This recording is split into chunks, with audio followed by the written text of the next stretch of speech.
on the smart speakers for you. So Saints fans, BBC Radio Solent, Dorset on your smart speaker, or look on BBC Sounds on the app, and go to Solent Dorset on the station list rather than Solent, which has got the Pompey game. Or how about this? Just go to the BBC Sport app or website for the game. If you're travelling, moving around and you're on your phone, go to the BBC Sport app, which you've no doubt got already. Find the live guide down near the bottom of the homepage. Click on it. There's a guide to all the live matches, and you can click on the link to this game and hear us. So, everyone getting ready. The players not out yet. The pitch still being fought.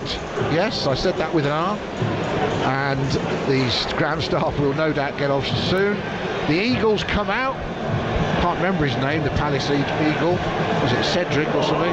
Eddie the Eagle. You're looking at me like I would know. I am looking at you and I'm really looking at you in desperate hope, like Nathan Jones with 5 minutes to go on Wednesday, the 2-4-1-3 formation, whatever it was. That's how I'm looking at you, trying to work out if you can help me at all with the name of the Palace mascot. But I don't know why I bothered. Why would I expect you to know? You haven't even got a programme in front of you, nor have I. Chaos. Yeah, okay, well look, the Eagle and the cheerleaders are down there. The girls have got their blue and red pom-poms wobbling around. And we're trying to find reasons to smile in the midst of a crisis at Southampton. And I know this is all very serious on the football front, everybody, but we've got to smile at sometimes, because let's face it, the rest of life isn't very good at the moment either, is it? We need our football to cheer us up. So if Joe and me have to do that pre-match with some stupid comments, then you'll have to put up with it. In fact, there's 2 Eagles out there now. As long as they don't mate, we should be okay. We're just waiting for the teams to come out. Oh, the girls have gone into full flow below us. They're certainly braving it in these conditions. And the players can't be far away. It is 26 minutes past 12 on BBC Radio Solent. You're just joining us, however you're listening, online, on your smart speaker, on the radio. 5 changes for Saints in a team that we think might be a back 4, that could be a back 5, and it could be a back 3. But actually, Wednesday night was a back 3. Nathan Jones told me he couldn't have been more positive after the game. It was a back 3 with very high wing backs and technical 8s. Yeah, he Were you convinced? No, because the wing backs were 2 full backs. And you're at home and you are 1-0 down and you've got to do something more. I know it's easy to criticise Adam. It's always easy to criticise, but I think he said the wrong things. When you play with Walker Peters as the wing back and Perrault as the wing back, they are technically full backs. I don't think that at home with 5 defenders. That's what I think. That is 5 defenders in my eyes as well. The good news is the players are out. Glad all over is starting to ramp up. Oh, that's very loud. Someone's banging our press box. Can you hear that, everyone? I need to throw a water bottle on him, like I did at Watford. The referee is Bond, Darren Bond. Do you like what I did there? Oh, I like that. Bond, I like a bit of Bond. Bond is good. So Darren I wonder who the new Bond is going to be. Yeah. Do you know who it is, Adam? No, it's going to be you, I think, Joe. I'm too old. I'm too old. Are you? Yeah. You're younger than Daniel Craig, mate, I reckon. Yeah, so. But that's why he had to leave. Oh, was it? Okay. Sickeningly good looking. Right. Daniel Craig, not Joe Tessa. So the players are out. Saints, I think we're going to have the light blue Paisley Waves kit with the white shorts and the white socks, everybody. And like I said, a very good afternoon to you if you're just joining us. It's 2 minutes to go till kick-off, so let's hope we see a revived Southampton this afternoon, and that the players have had enough as the fans, and they're going to show how good they are this afternoon. Remember, the good news, of course, for the week is that Mislav Orsic has come in. I know you're quite happy about that, Joe, aren't you? Because Orsic is a good player, but he's a left winger, usually in a 4-3-3 or a 4-3. So maybe, you know, Nathan Jones will switch it to suit him, or maybe he'll have to fit into the 5 at the back. No, very good sign, very good football player, but also a hard-working football player. He played really well for Croatia on his on the left side. He's a right-footed player on the left side. He can play central midfield, winger. He's more an offensive player, but he works so hard. He can go up and down, and that's kind of a player we need. He's had a really good World Cup. Scored a sit in the bronze final, Adam, and scored a good goal. Good goal from his left side with his right foot. Yeah, absolutely. Palace players warming up. All the mascots are on the pitch having their photos taken. If you're just joining us, 5 changes for Saints. Stuart Armstrong not in the squad. I'm informed by someone at the club. He's had niggling injuries, hasn't trained much. That's why he's been on the bench recently, they say. And he gets this afternoon to rest properly. We mentioned Mislav Orsic. He has no visa yet to play in the game. And of course he hasn't trained much in the last few weeks because they've been on the winter break at Dinamo Zagreb, but he has just come out of a World Cup. You'd imagine he's but I think they have celebrated the bronze medal, which they should. And so on the positive for this week after the result, this is a positive news for the club. I think a good signing, something to lift us up a little bit and be positive about, and an experienced player as well, 30 years of age coming in. We need we someone in midfield with pace. We need someone who can play football and run and work hard, and he is a player that I think that can take on this battle with scrapping in the bottom of the Premier League as well. I think he sees this as a challenge and he's ready for it. So get him in shape and get him into the team as soon as possible. And one thing I can tell you, Saints fans, having spoken to a couple of people this morning, is that he won't be the last of January. That's good news. And hopefully by early next week we'll have more signings into next week. Yeah, we need it, Adam. It's needed. Absolutely. So we're almost ready. Saints in those light blue shirts. We are getting underway at Selhurst Park in the FA Cup third round of 2023. Saints playing from left to right as we look down. Their fans on this away end, if you know the away end at Selhurst Park, everyone, opposite me and Joe, away to our left. We're about 3/4 of the way down the pitch with 3 pillars to stop us seeing the pitch properly, but we're used to that here. And Lianco plays the ball back all the way to Gavin Bazunu. I thought Willie Caballero might get a run out today, Joe, just to see if he get him out of his rust, seeing as Alex McCarthy's injured. Yeah, and we can. Bazunu gets an injury, but he hasn't. The formation is a 4-3-3 with Joe Rebo playing in front of Nathan Miles, I think. So it's Lianco playing as a right back. Yeah, and Perrault as a left back, and Dozy and Shea Adams up front, and Dozy on the right, and Adam Armstrong on the left. Yeah, Dozy right, Armstrong left. It's a 3 up front for sure. It's what the others are doing as Anderson clears for Palace. Up in the air, it goes off Joel Ward, who by the way is playing at right back. It's Klein who's switched over, the former Saint. Here comes an early cross for Shea Adams, for Dozy even, and Nathan Klein bumped him off it. Klein, a great signing at the time, of course, for Saints from Palace all those years ago when they got Klein and Font, and did really well for the club till it all went a bit wrong. Then he went off to Liverpool, of course, and ended up at Bournemouth. Didn't work out for him after a year or so at Liverpool, and he finds himself back at his home club of Crystal Palace, having had a good long career. Now pressure on Guaita to clear as he's given a bit of a hospital pass from Joachim Andersen, and in the end he chested it and then volleyed it out, but Saints have a throw. Seen them start strong in a few games recently, but the first 5-10 minutes missed a great chance after 7 minutes against Forest, Joe. Yeah. Trying to do the same again, start fast. The problem is they've not been able to sustain. Yeah, and you can see that with a lot of Premier League teams. They start not so quick, but they build it up as they go along, and you can see some teams, if they start too well in the beginning, they seem to drop off a little bit. So well, Saints have certainly dropped off a few games, Joe, that's for sure. Yeah, and that's been kind of the melody for Saints, but they had a good play down the Perrault crossed it. It was a good cross, and Dozy is a bit alone in the middle. Yeah, now I think it's 4-2-3-1, everyone, just to confirm for you. Pretty sure Maitland-Niles and Ward-Prowse are playing next to each other with Aribo ahead. They are, Adam. So it's a 4-2-3-1. Lianco at right back, Chaleta Sarr, Salisu and Perrault in front of Bazunu. Ward-Prowse and Maitland-Niles sitting behind a Dozy on the right, Armstrong on the left, Adam Armstrong and Joe Aribo behind Shea Adams, which is where I wanted to see him actually. So let's see if he can be effective. As the ball goes up towards Shea Adams, gets a physical challenge on Mark Gay, headed forward by Chet Doucouré, and the Malian gets to Will Hughes, making his first start with his shot blonde hair, of course. Back to Bazunu it goes from Lianco. He had to get that right on the volley first time to clear it. Hughes heads it back towards the Saints penalty area.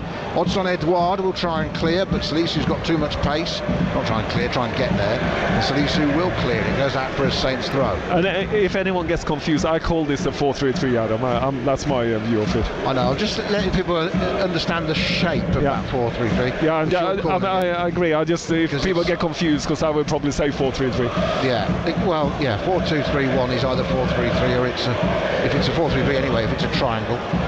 But I'm not sure Edozie and Armstrong are playing right as a top three. I think they're a bit deeper than that. But it doesn't matter, everyone. The fact is you've got the team, and it's how they play, and how they play from those positions. Ball out of play for a Saints throw in their own half, lugged forward by Palace in front of the Saints fans in the drizzly, windy, horrible, wet conditions of South London. It's not a game for the faint-hearted. Saints will need to show a little bit of courage and certainly some character this afternoon here. 0-0, 4th minute, BBC Radio Solent in the FA Cup as Zaha got the ball off Ward-Prowse, gets it back off Hughes, 20 yards out into the penalty area, left of centre. Good block by Lianco to stop his shot, and then cleared away by Edozie. He's really having to work back deep there, Sam. Yeah, but even though if you're a winger, you've got to come back on the opposite side. When the ball is on the right side or left side and comes across to the right side, you've got to come down and help your fullback. Yeah, absolutely, and he did. And the ball back with Palace from the throw that went out on this near side. So Palace playing from right to left as we look down from this rickety stand. Danish international Joachim Andersen. He's another sort of player Saints should have gone for, Joe. Signings, playing at Fulham, not going well. He's a good player. There's a lot of good experienced defenders when we've looked at it this season, everyone. Like Tarkowski going to Everton, Ben Mee going to Brentford, Joachim Andersen. I like Bella Kotchap. Of course, I already like Salisa. They have great potential. Saints have bought Chaleta Sarr. I don't mind him. But if they want more centre-backs, let's talk of Michael Keane from Everton. The point is they're changing the policy. Orsic is 30, the other side of 25. To repair the holes, but there has been some good players who've gone to other clubs. Yeah, I agree. The Saints' original policy of wanting younger players that go up in value ruled themselves out of when they shouldn't have done. The experience you can never get it before you get it. You have to play to get it, and normally you have to be a little bit older to get experience. And I find that policy. You're a fan of playing the young players, Joe. You were when they arrived, and I get that because, like you said, they can't get experience without playing. And if they're good enough, they're old enough. But they need someone experienced to learn off people with on the them, pitch, so can help them on the pitch, and that's so vital in the Premier League. Hopefully Chaleta Sarr, I would like to see him become that person in the middle of the defence for Saints. Anyway, Maitland-Niles with his gloves on, London boy, plays it to James Ward-Prowse. They're midway inside their own half, Saints. The rain's coming down, more drizzly than rainy, but steady and windy. Flags aren't blowing quite as much as they were earlier on the corner flags, but it's been pretty brisk. Long clearance from Bazunu. Not sure he's going to win many of them. Edozie, although he opens up against Klein. Ward-Prowse in field to Adams. Adams tried to turn it out quickly. He was trying to do the right thing, Shea Adams, looking for Perrault to get forward. Jordan Ayew has dealt with it, and he's got it, but he's been under pressure, and he's just pushed in the back.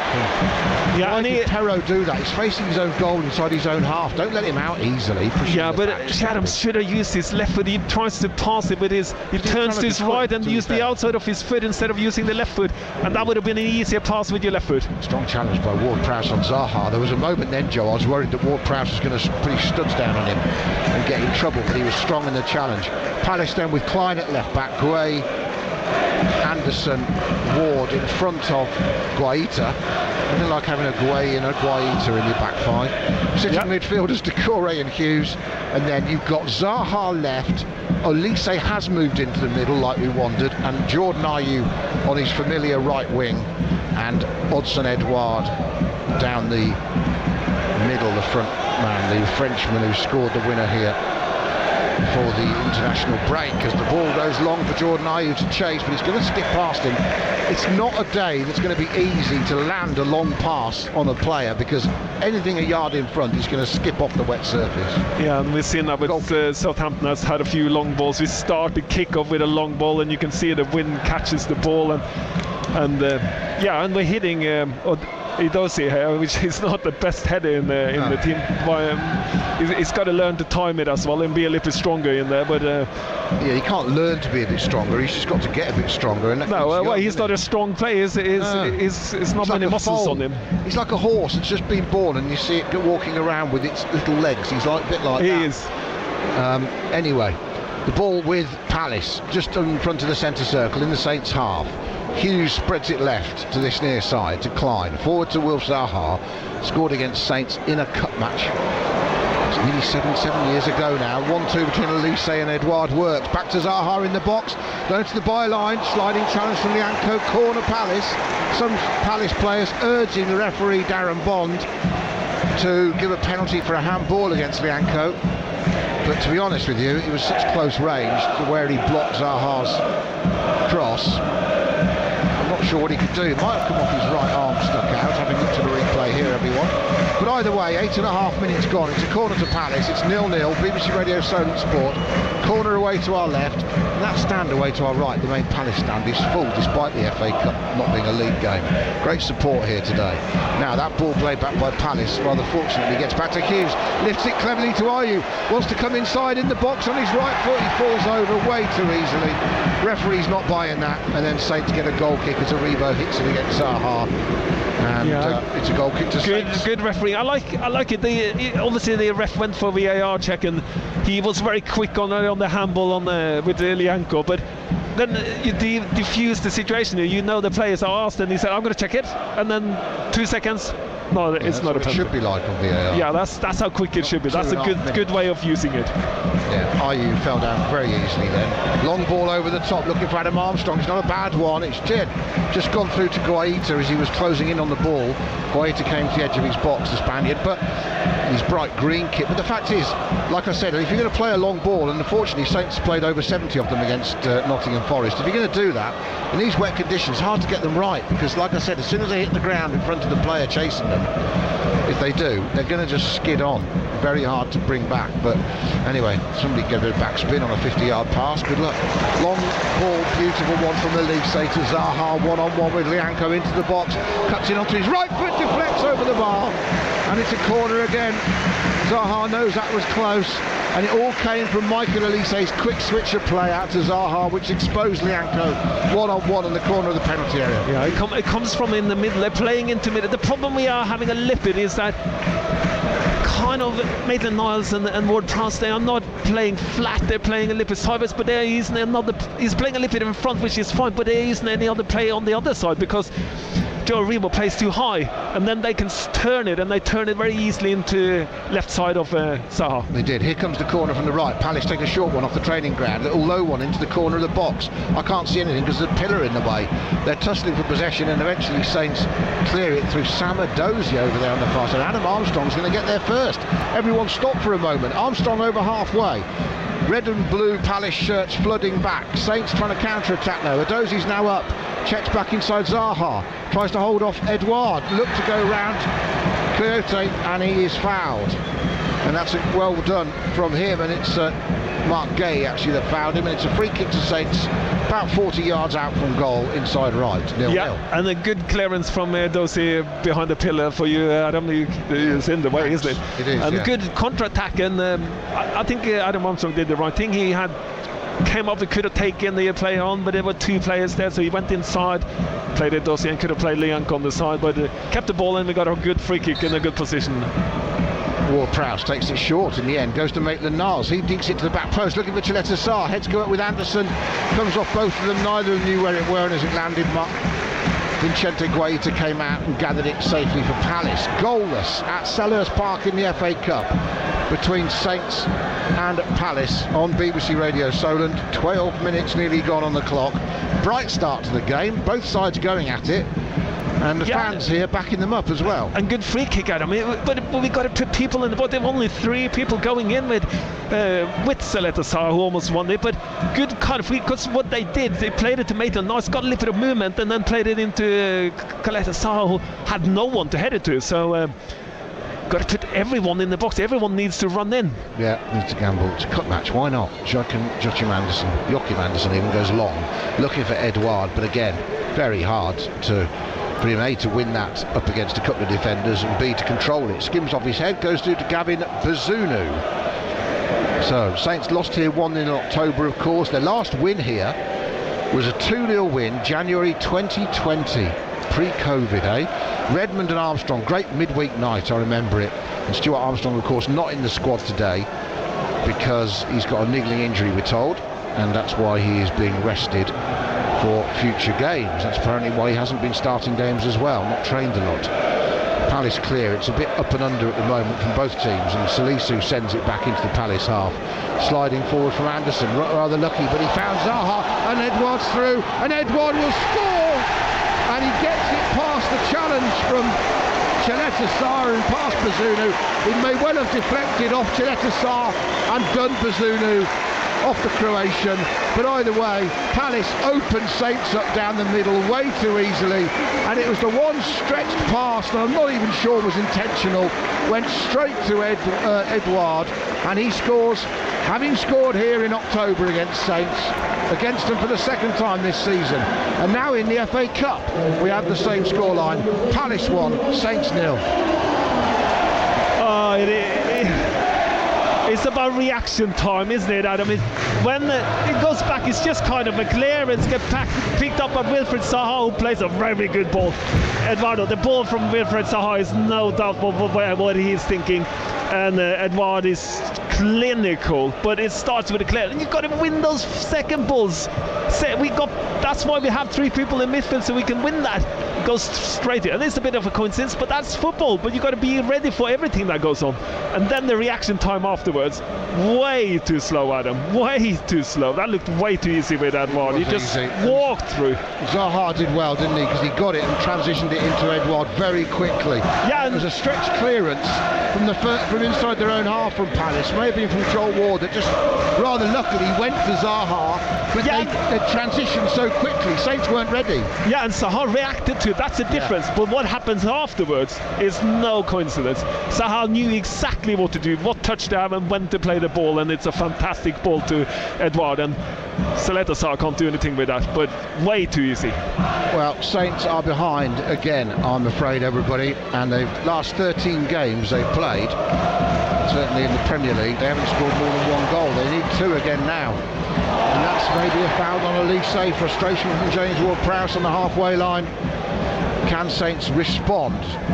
Free kick to Palace, who have the lead, same goal scorer, same venue as 3 months ago. Last 2 cup ties Palace have won, of course, both at St Mary's, 2015 and 16, successive seasons they drew each other.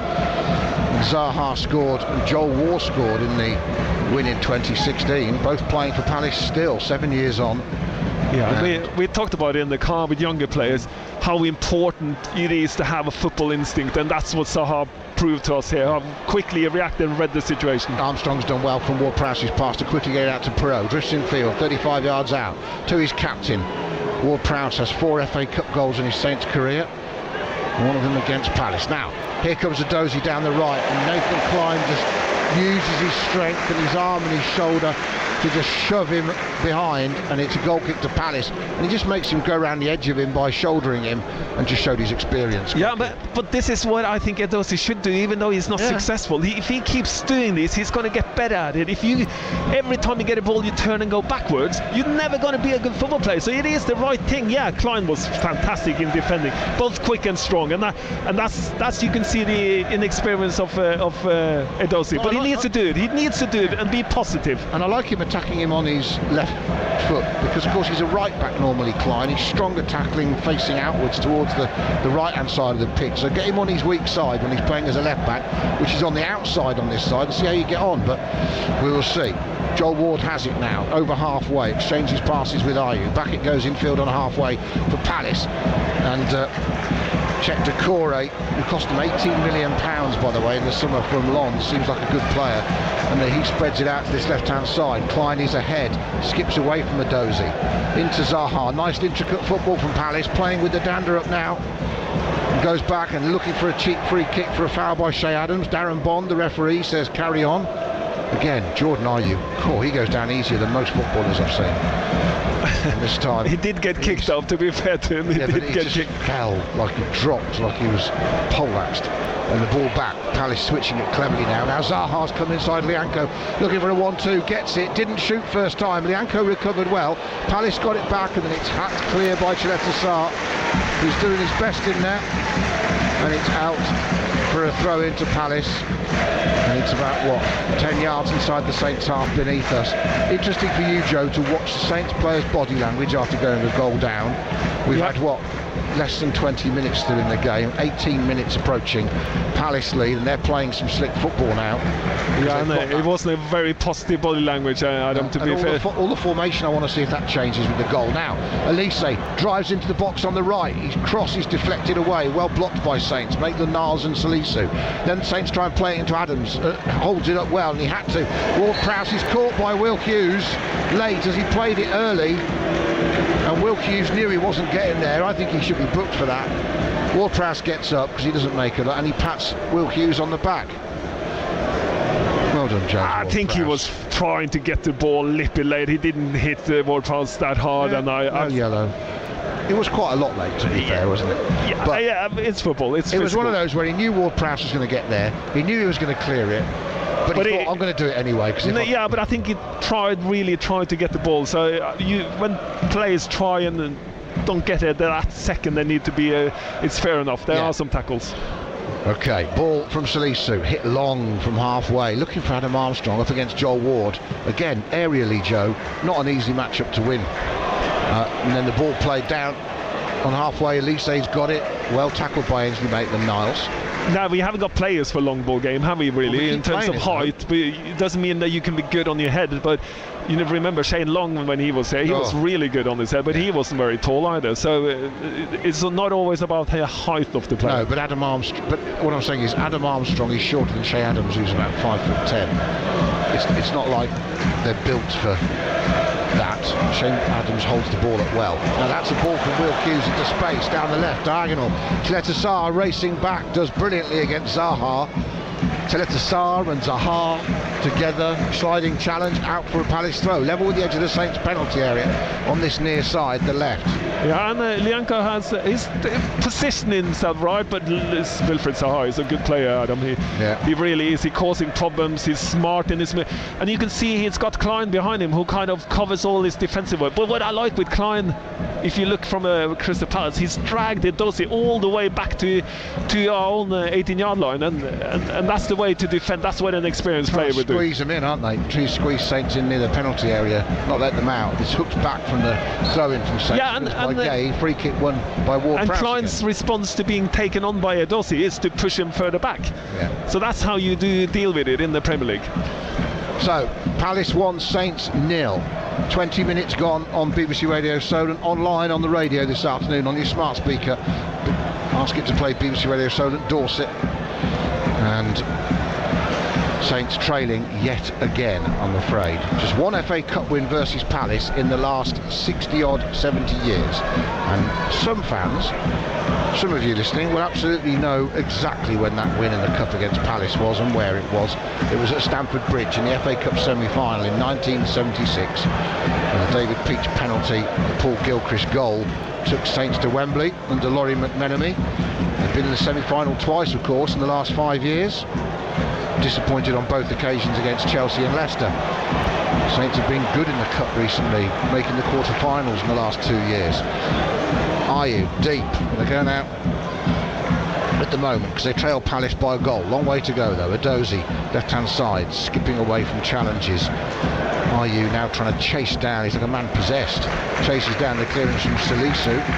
Ghanaian hits it against Ghanaian, and it's out for a Saints throw. Yeah, and Adam Armstrong and Edozie has changed kind of wings. Edozie's gone down the left side now, and Adam Armstrong is on the right side.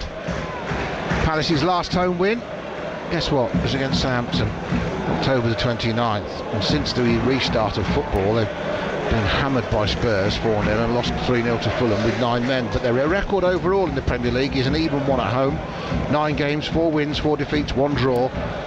22 points, 12th in the Premier League. They can attack the FA Cup, Palace, with 22 points already from their 17 games.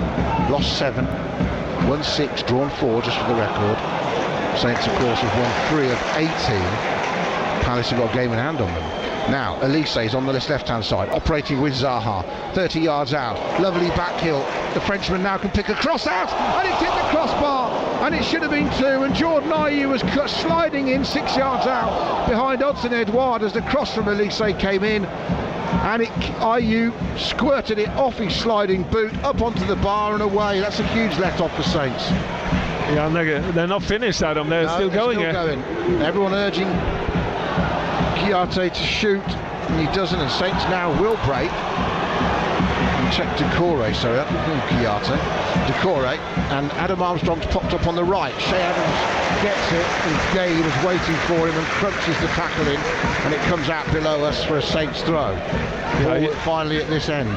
The situation that Joe Aribo lost the ball on the halfway line, and from there it happened with Wilfred Zaha, who combined really good with Olisi, and what a good cross that is with his left foot, and that should have gone in the goal, Adam. And we're lucky not to be 2-0 down here. He's got to score. And I was just about to say that Joe Aribo is fighting himself. You can see he's not in comfortable position. He's like I don't know where to go. There's so much space. I'm running and they're playing the ball around me, and he looks really uncomfortable where he is. And then he had to run back because he lost the ball, and then he also looked uncomfortable. Now, there's a long ball over the top, but where's that going to go? Saints fans will boo that. That's Lianco sending a 50-yard pass up to Vicente Guaita in the Palace goal. I mean, that had no chance. Now they switched things around a bit, haven't they, Joe? You've got Adozi on the left now. Adam Armstrong on the right. Adams down the middle. They swapped sides a couple of minutes ago, Adam. Yeah, they are trying to press in a bit, trying to press Palace. Anderson will clear, but Palace should be 2-0 up. Guaita yet to make a save really after 24 minutes either. Yeah, we haven't had any shots on the target, have we? Well, that's not new after Forest, is it? I mean, dearie me.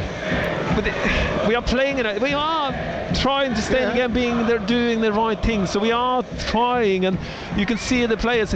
It is kind of doesn't really work in midfield. Joe Aribo is so really. So what's wrong? Okay, so it should be two sitting. It is two sitting and Joe Aribo ahead. Yeah. So why is it with two sitting? Palace are playing. Well, because they get so much more space around Joe Aribo when they defend and use, and Decore gets on the ball way too easy, and Olisi is just running around everywhere. So it becomes they're mobile and they move and they feel uncomfortable in their positions, and it should have more protection as a two sitting. Yeah, but I think Maitland-Niles and Ward-Prowse should be a little bit flattered to start with, and they're not. They're playing off. So you're saying they're giving too much space up in the middle of the pitch to Palace because of the way they're playing in midfield? Yeah, they're giving too much space because Maitland-Niles and Ward-Prowse, when they are playing, they are more drifting more to the right, so that leaves more space on the left side. But Joe Aribo is so high, so when he now he's gone down deep to get the ball. But you're saying when Palace have too much space, high, they've got too many areas to play in. Yeah, that's too easy to play into the space, while we seem to not find any space. Right. Palace in a 4-2-3-1, remember. Free kick for Saints. It's good work again. They're battling hard. There's no doubt about it. The players are trying, everybody. They're trailing by a goal, but we've had what? We're a quarter of the way through, past a quarter point of the game.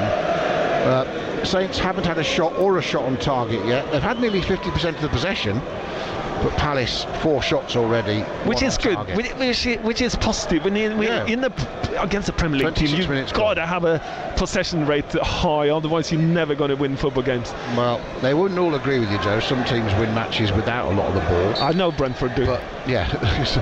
Now here comes out from the left-hand side Ward-Prowse's free kick, headed away by Decore, but they haven't cleared it. They've had to try another go and clear it, and they have done this time. That's a clever ball from Mark Gay. Zaha was cheating and he stayed up on the halfway line, and he looks for a long crossfield ball to Elise. I'm not sure he'll keep it in. He's chasing it. He suddenly realised it might go out and he's sprinting. He was only going half pace, and he does keep it in. Gives it to Jordan Ayew. Tackles himself, really, Ayew. I mean, that was bizarre. And then Saints can clear because he's lost control of the ball by playing it from one foot to the other and deflecting it off his own feet. And now he's got it again, Jordan Ayew.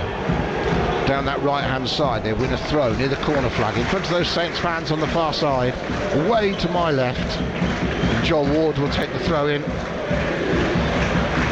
does send it all the way back down the touchline towards halfway, where Elise picks it up. Anderson and Gay back in their own half now have it. Klein has to come back. Hughes collects under pressure from Maitland-Niles. Saints trying to press. Palace trying to play through it. Now it's a poor ball this time from Check Decore. It goes all the way through to Gavin Bazunu. 1-0 Palace. Yeah, and it is a little bit.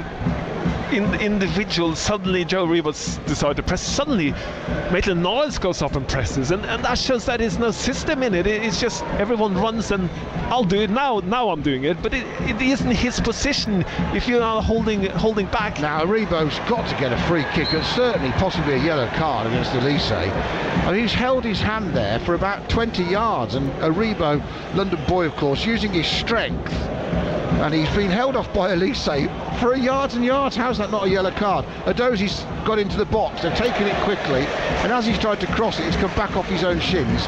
Yeah, unlucky. For a goal kick. He creates a good one-on-one and gets the space he needs to cross it. He crosses it, but not a good cross, and unfortunately hits him on the way out. So when things aren't going your way, Joe. No, but I like what Prowse did, and this is what they need to do to get the pace up. He picks the ball up for the free kick, puts it on and plays it to someone who's free and ready to get it.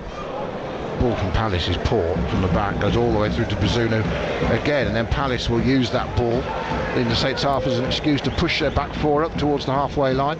Adozi, little back heel was clever, but Ayew tracked back well to help his fullback Ward and collected the back heel. And now Palace come attacking again, and Aribo uses great strength to push Decore off it. Legally just shouldered him. Aribo starting to get himself about. That was the first good driving run we've seen from him a couple of minutes ago when he got the free kick, and now he's got himself physical in on the D without the ball as well. Good to see. And Salisu has it. Saints with possession inside their own half, approaching halfway. Salisu gives it to Adams. First time ball back to Maitland-Niles. Then what's the policy? The policy is to chip it out to Lianco, who's got it right back position. Zaha comes back to tackle him. Does so. Throw in Saints, but they made good ground. They got a throw almost level with the edge of the Palace penalty area on this near side. Lianco takes it quickly. And good by Lianco, drives Wilfried Zaha backwards. Yeah. He doesn't want to go backwards. No, absolutely. No, Saints have switched it well out to the left-hand side. Adozi, support from his captain. Just into Maitland-Niles. Can't go anywhere. The Palace defenders are walking in a horizontal line forward away from their box. Now they might have to do some defending again. Aribo's got it, and he's got space to turn and run into the penalty area. Tried to play it into Adam Armstrong. Tackled, and Palace can absolutely break. And that was a crucial interception from Chileta Sarr, but that's gone back to Elise, and Chileta Sarr does it again and saves Saints for a second time, because suddenly it could have been 3-on-2 on the counter-attack there. Oh, that ball would have set Wilfried Zaha 1-on-1. There's a good counter-attack off to Eduardo, and then bang, he just plays a bad ball. He should have played it past Chileta Sarr, and that could have been a 1-on-1 for Wilfried Zaha. Good defending then. Good defending. Good defending from him. Last gasp defending, and boy did Saints need it, because that would have looked embarrassing. It was 3-on-2, and Zaha would have strolled towards the goal, I think, and I fear. Luckily he didn't. It's still 1-0. Lianco crosses from the right, cleared away by Anderson. Maitland-Niles collects it. Saints just pushing Palace back a bit here, playing a bit higher up, Joe, which I like to see. Ward-Prowse to Aribo round the corner, played it back. Yeah, we are, Adam, you're right, but we struggled to get. We're in the middle third of the pitch, but we never get anywhere further. I need more people to run in behind, and we need to be able to run behind, because it creates space, and that's what we're not doing. I don't want the long ball, but making people run in behind creates space for the people in the middle third, and we're not. It's too tight, and it's too easy for Crystal Palace to defend against us. Well, and what they're good at, which we are not good at, when they press us, they seem to get us down one side and keep us there. They're a bit more, I suppose they've had their manager longer, haven't they? Given away by he's got a bit more experience as a player as well, hasn't he? That's for sure. Than most players, Patrick Vieira. And he's played a non-changing team really, a couple of changes here, but most of the players who played last week and midweek are playing again. Adozi, good skill, and this time he's fouled by Jordan Ayew. That's a free kick, 2 yards outside the box, left-hand side. Is the card coming out finally from Darren Bond? Has he had enough? Or is he just getting the shaving cream out? It's the shaving cream. Shaving cream. But good Edozie again, and this is what I'm on about all the time. You got to use Edozie in the right position. He's good in the final third. He's good 1-on-1 when he can do his little trickery. But if you're going to make him defend and run back and do all that kind of thing, he's not there yet. He can't do both of that. So when you get him up there, he creates problems, and he's positive, and that's from if you play then with him, you can see, okay, he's getting past there. Yeah, absolutely. And it's good intent. He's forcing defenders into making decisions. He's getting through, winning free kicks, and that's what he's got. And this one, he's a great position, about a yard or two outside the box on the left, near the corner of the penalty area, so he can whip it into danger area. And in the end, he shoots James Ward-Prowse. Guaita double punches it in front of his chest. Wasn't a difficult one for the keeper. He might have caught that actually if he'd let it just go into his chest, but he decided not to. He decided to be flamboyant with it. But Saints had a throw on the far side. I would like to have seen him really put that into the mixer, actually, put it right across the 6-yard box and, you know, have defenders running backwards towards it, making their life a nightmare. But took the shot on, and now a lovely dummy, puts Perrault away on the left. Clearance from Gay. He's very fortunate because it's really gone over his foot and he's just deflected it away from Adams, who picks it up on this right-hand side. Yeah, and back with Chileta Sarr. Ward-Prowse now. Saints are getting better, by the way. Oh, and then why did I say that then? He's played it straight to Zaha, and now Elise can see Ayew, and they're going to try and break, and Palace on the counter-attack. Ayew against Salisu, showed him too much of the ball. Easy for Mohamed Salisu. We'll be enjoying that all-Ghanaian battle. And Ward-Prowse gets back to help his defence. Good defending, defending by Salisu. Yeah. And what Crystal Palace do when they get the ball, they play forward quickly. And then we had an example there. Perrault crossed the ball and he went all the way over, and Shea Adams chased it. Instead of turning and being a threat, he didn't even look forward. When you just get it and then play it backwards, it's easy for Crystal Palace. I think he could have turned. Hadn't looked first before he played backwards. Nothing wrong in playing backwards, but you've got to turn and be a threat, and you only become a threat when you look forward towards their goal, or you try and take people on.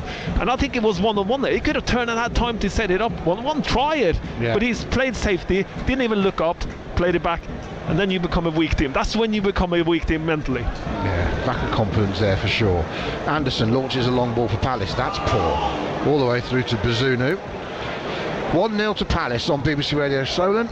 Saints, I'm afraid, trailing again and yet to have a shot in the game. But I think in the last 5 or 10 minutes they've looked better. In fact, they've had a couple of shots now, Saints. One on target as well, which was that free kick from Ward-Prowse. Yeah, I was just going to say, Ward-Prowse hit the target. That's it. We should almost have a party, everybody. Woohoo! Shot on target. Yeah, sorry, I did come closer to you. It was just because the pole was in the way, Adam. I hope I didn't scare you. You're fine. So first shot really, wasn't it, Ward-Prowse's, I'd say. The only shot. I know.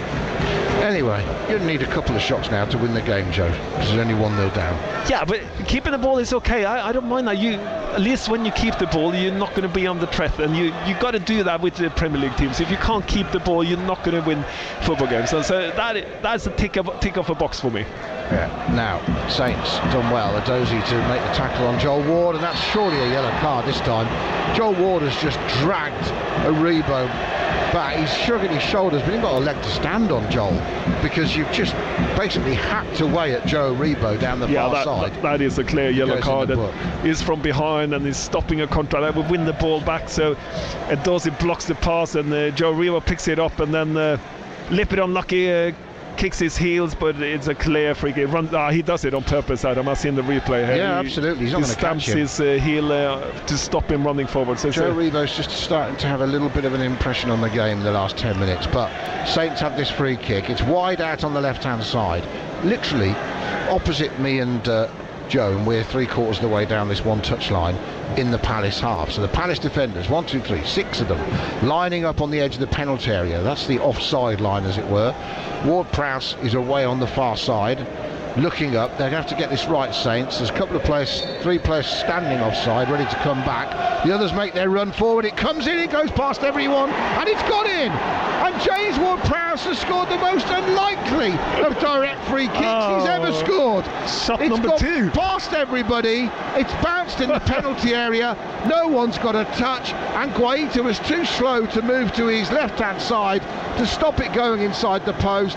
Ward-Prowse has his 4th of the season, his 5th FA Cup goal for Southampton, and that will go down as another direct free kick for James Ward-Prowse, and he closes in on David Beckham's record, maybe. It is. Palace 1, Saints 1. Oh, the keeper is totally thrown because Joel Ward jumps up. The wind helps, the conditions help. He bounces off the ground. The ball swerves more to the to the far left corner of the keeper, and it goes in. And there's a difficult one for the keeper. None of the Saints players were attacking the ball. It was just Joel Ward who tried to jump for it and confused his own keeper. Now long ball through, looking for a Dozy. Offside flag goes up as he clashes with Guaita outside of his penalty area. So it is 1-1, and that's cheered everybody up. So he's had 15 direct free kicks in the Premier League, James Ward-Prowse. That's now 1 in the FA Cup. He's scored 3 goals in his last 3 games since the return, since Christmas, which is good. Yeah, 3 and 4, I should say. Good. Good. When you're struggling a little bit, this is kind of the goals you need out of. You need a little bit of luck, a little bit of a helping hand, and it's a good free kick in, because I always say if you take a free kick from the side and it goes inside the far post, it's always a good free kick. Well, that's what I wanted him to do with the previous one, to aim for the far post, and he took the shot from a narrow angle. I wanted him to do what he did with that one and do the thing where you want players to be coming in at the back post, attacking it, and then aim for the post, and he did that and it worked. And now he squares it to a Dozy. The Dozy out on his left is Perro. Perro looks up near the Palace penalty, crosses from the left. Ward-Prowse wins the initial challenge as it deflects back in field. Palace slow to clear their lines. Ayew heads it on. Edouard nods it down towards Hughes. Ward-Prowse falls over Waiter easily. He's not going to get a free kick for that. He was trying to stop the Palace counter-attack. Klein, short pass for Zaha, allows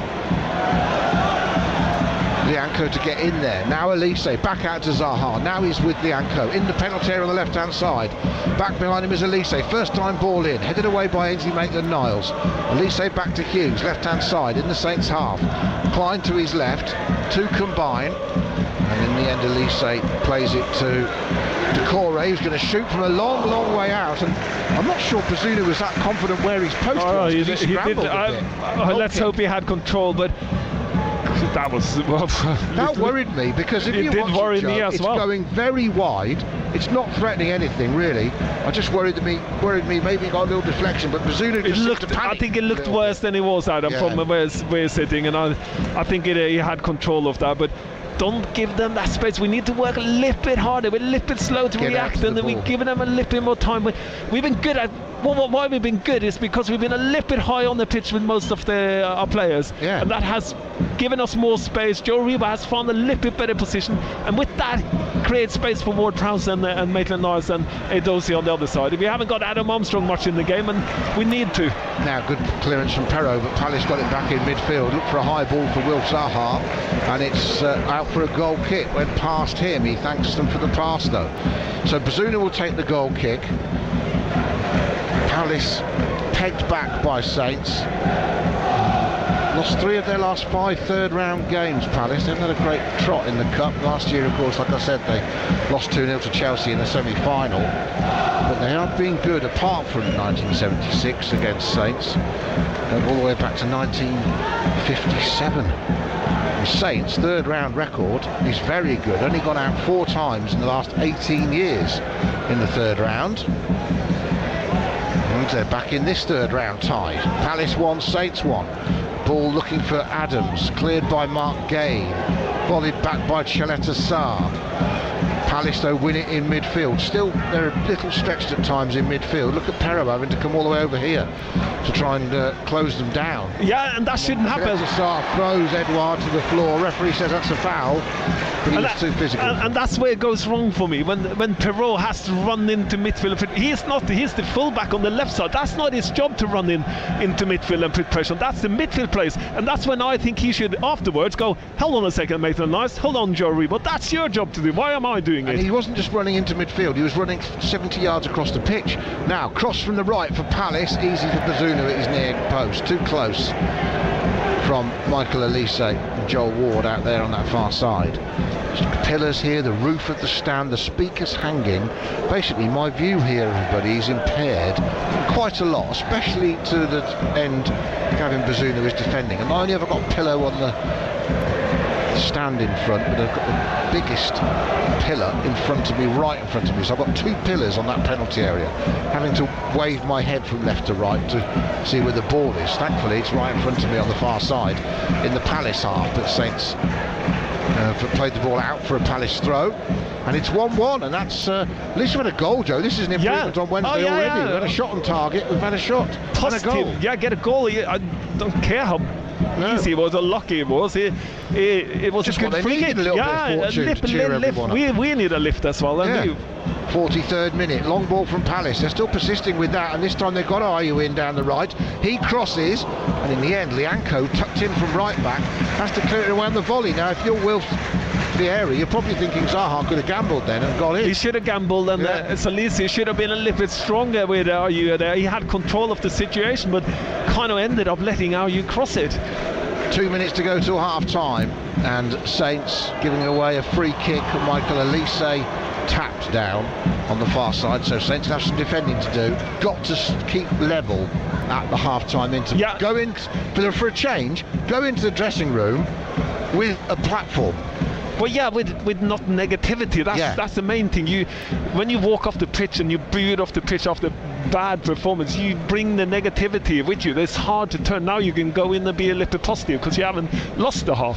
100%. Free kick out on the right for Palace, though. They've got to defend this. We're 90 seconds from stoppage time at the end of the first half. 1-1 in South London. It's all Premier League FA Cup third round clash on BBC Radio Solent. And here comes the free kick from Elise, headed up in the air by Joe Rebo, and behind for a Palace corner. Good defending by the Nigerian international. Yeah, and we have good defending, and it has to be. Now like you said, it's the 44th minute, Adam, and we have struggled on set pieces. Fulham, we let in 2, so we need to be tight here. Now it's taken short this time, and quickly. Zaha's popped up over there, gets it onto his left foot, drifting across the edge of the box, looking for a 1-2, poked away by Maitland-Niles. Then Decore goes out to Elise, gets it onto his left foot, whips it in from the right. It deflects off a Saints head, I think, and just balloons past the post for another corner. Ainsley Maitland-Niles close to scoring an own goal.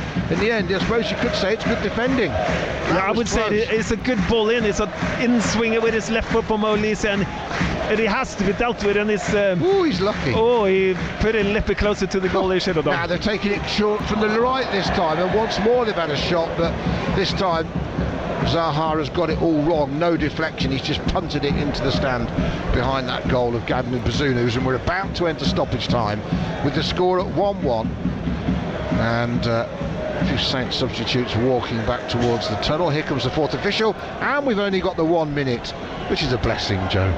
Yeah, it hasn't been much to stop before, so no, fair play. It's not the World Cup 14 minutes like we used to have, but so 1 minute makes sense. At the Sing stand, everybody, we could have another game at St Mary's. 1-1 here, the FA Cup third round. Ball sent forward by Hughes. Salisu, down he goes, injured after that challenge from Edouard. He wants the referee to stop the game. Joel Ward clears, and Edouard's got up. There's actually the Saints player down now.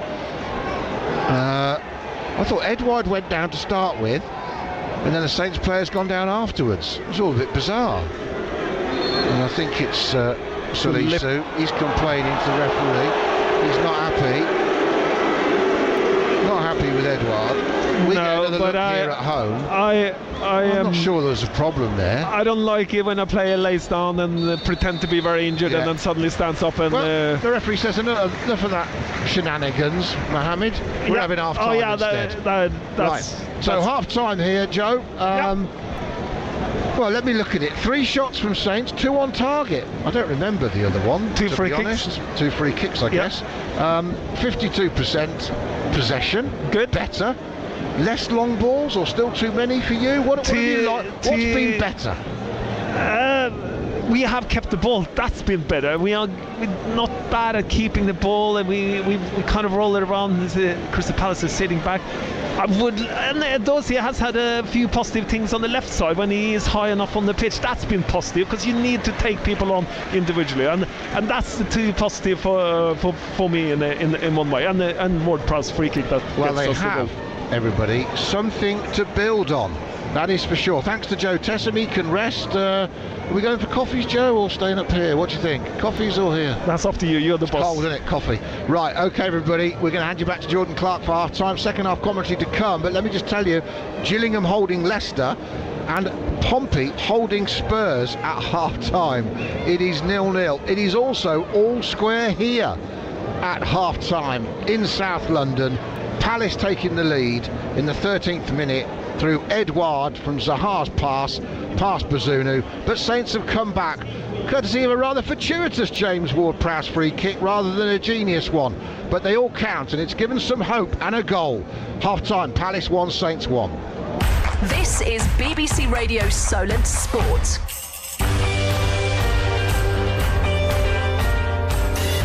All square then in our two early kickoffs in the third round of the FA Cup this afternoon. Pompey doing a great job away at Premier League Tottenham Hotspur, and it's Selhurst Park, Southampton behind but levelling things up.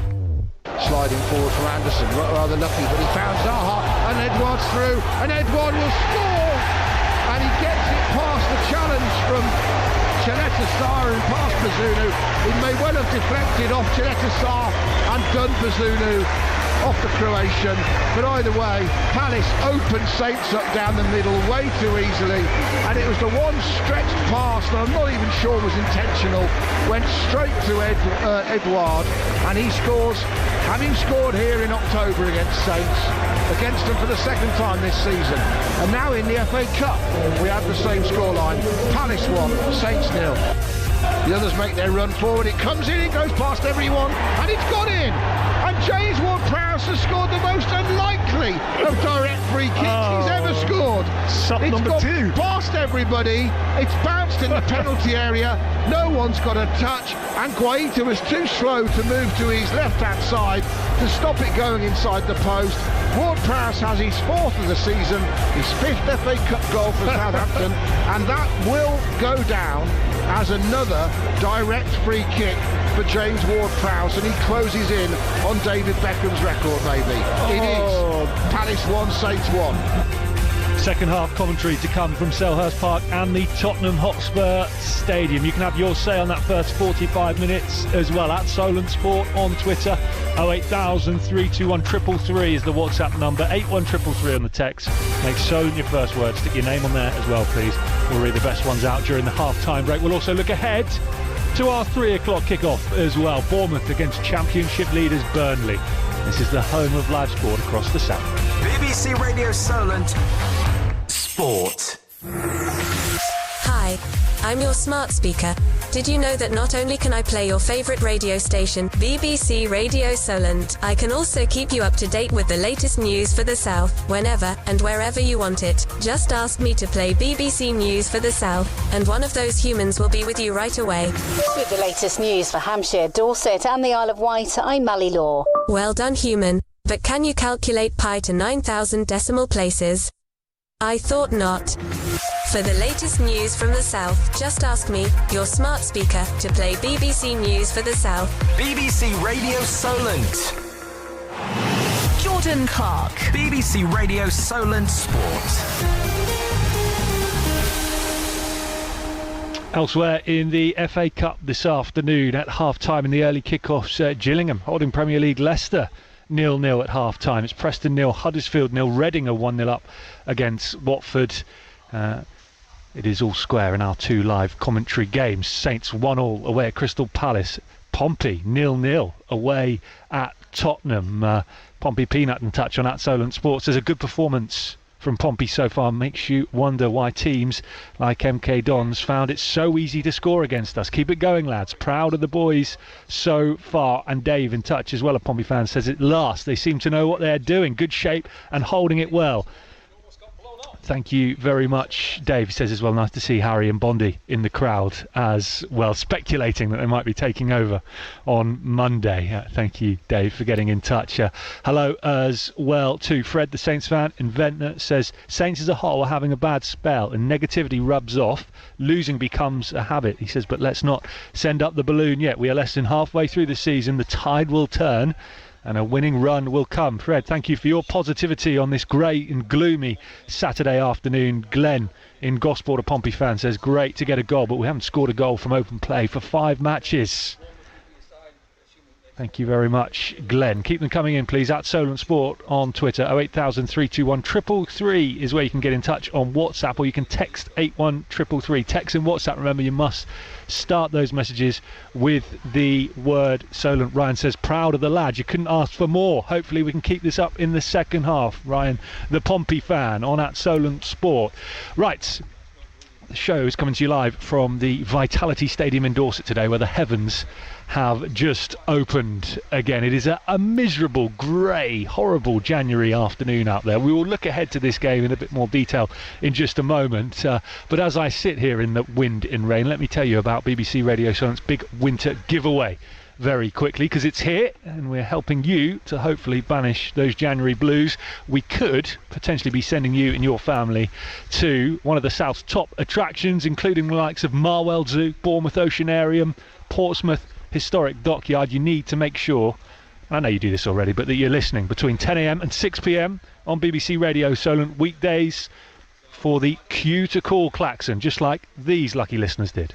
Which English town has football teams called United and Wednesday? It is either... I've got it. It's either Sheffield or it's Oxford.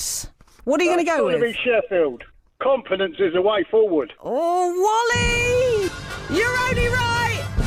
Yeah! Yes! What is the name of the royal family's castle in Scotland? Is it A, Balmoral, or B, St James's Palace? Balmoral. She said with some confidence. Yeah. And you're absolutely right! Slay!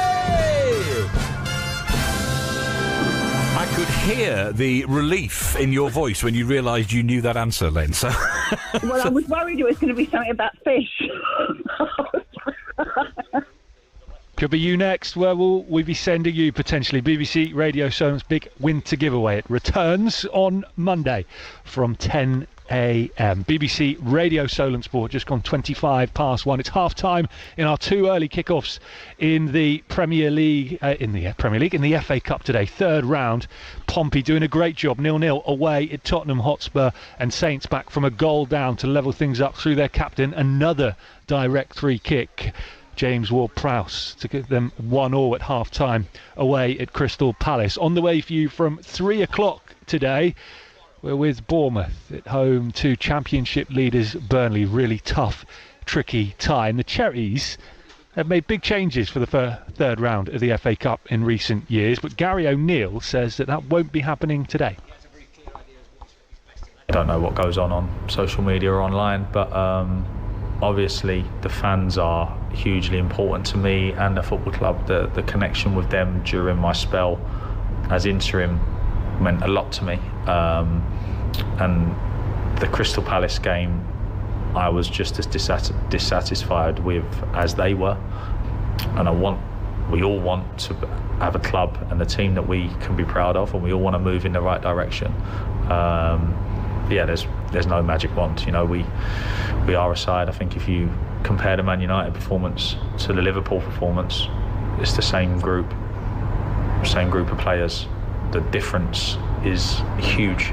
So I think you just need to from where I am, keep a check on the facts, make sure that the group is still working, still improving, and we'll put as many results on the board as we can. That was in fact Gary O'Neill, the Bournemouth boss, talking about his relationship with the Bournemouth supporters. There's been a fair bit of unrest, certainly on social media of late. Unhappy with the results, with the manner of the performances as well. That's something we'll talk to Chris Temple and John Williams about later on this afternoon. We'll start our build up to the Cherries game properly once the full-time whistles have gone at Selhurst Park and the Tottenham Hotspur Stadium. We can now hear that clip from Gary O'Neill talking about his squad and his players today and how many changes he might make. I think there are always decisions to make in every game. FA Cup game is a game we want to win, firstly. And there may be an opportunity for some. I've got a couple of late calls to make on people, so definitely won't be making wholesale changes, but we've got a couple of late calls to make on a couple, so we'll see how they are. And the rest of your squad, the wider squad, have you got players at the moment playing for their future at the club? We know that the new owner wants to bring in some fresh blood. Is that the situation maybe for some of the more fringe players? I think you're always, certainly can refer back to my own playing career, I was always playing for my future, regardless of where you are and what the situation is. You're judged every weekend at, used to be 3 o'clock, now it's all over the place, but yeah, you're judged every weekend at kick-off. So that will never change. So no wholesale changes for the Cherries today at home to Burnley. We'll bring you the team news into the second half of our commentaries involving Portsmouth and Southampton when it breaks at 2 o'clock. The Bournemouth squad have not long walked across the pitch here at the Vitality Stadium. Some of those fringe players, Gary O'Neill just talking about Jamal Lowe, Emiliano Marcondes, Siriki Dembele, although he has featured a little bit recently, hasn't he, in some of the Premier League games. All part of the squad walking across the pitch just a few moments ago. One player also in amongst them, Joe Rothwell, who is hoping to get an opportunity today. I spoke to him, the Bournemouth midfielder, former Blackburn Rovers player, ahead of the match today. Frustrating, obviously, coming in, getting through pre-season, then picking up the injury when I did right at the back end of it. Obviously set me back 3 or 4 months, and then come back in, and obviously we had the break, so it was another stop in the season for myself, but obviously back now and feeling good again, so hopefully now it can be a smooth transition for the end of the season. What was the injury? I had a tear in my quad, so it was a bit innocuous really, didn't really think anything of it. Did it during the game, carried on, and just woke up the next day and it was still just felt tight really. Obviously I had it scanned and came back worse than third. Something you've had a problem with in the past or completely new? No, something new. I've been quite lucky throughout my career. I've never really picked up too many long-term injuries, so it was a bit of a, like I say, kick in the teeth, especially coming to a new club. You want to obviously impress and do as much as you can, and obviously, like I say, that set me back quite a bit, but ready to go, feeling good, so hopefully now it can be a smooth transition for the end of the season. And you of course have had managerial change as well, so what's that like for yourself as well?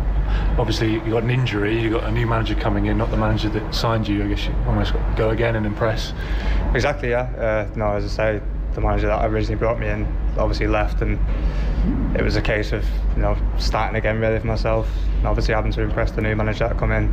Obviously the gaffer was already here when I came in, so he would have known what I was about a little bit, but as you say, it was a matter of getting back fit and knuckling down and showing him what I can do. How far do you feel you are away from potentially breaking in properly into the first starting 11? Hopefully quite close. Like I say, I'm feeling good now. Feel like I'm training well, doing everything I can to try and obviously impress the manager, and like I say, hopefully that if that start does come soon, I can do enough in the game to obviously try and cement my place in the team. Bournemouth midfielder Joe Rothwell there ahead of their FA Cup tie at home to Burnley this afternoon. He's hoping to get a start. We'll bring you the team news at 2 o'clock, then live commentary on all frequencies from 3 o'clock this afternoon. The players coming back out the Tottenham Hotspur Stadium. Matty on at Solent Sports says best half we've seen in a long time. Up the Blues. Martin, look organised, do Pompey. Good half that, despite the chance. Would replace Hackett at half time, and Tom Gross says better final ball on the break would make it interesting. Spurs should be down to 10 men. Tom, thank you very much. Let's get you back to the Tottenham Hotspur Stadium then. 0-0 between Tottenham and Portsmouth. Remember, you can hear the game on digital radio across Hampshire and the Isle of Wight. Freeview 722 on your smart speaker if you ask it to play BBC Radio Solent, and if you search for BBC Radio Solent on BBC Sounds and then hit play, listen live, you will get your commentary team for the second half. Former Portsmouth striker and manager Guy Whittingham is alongside Andy Moon.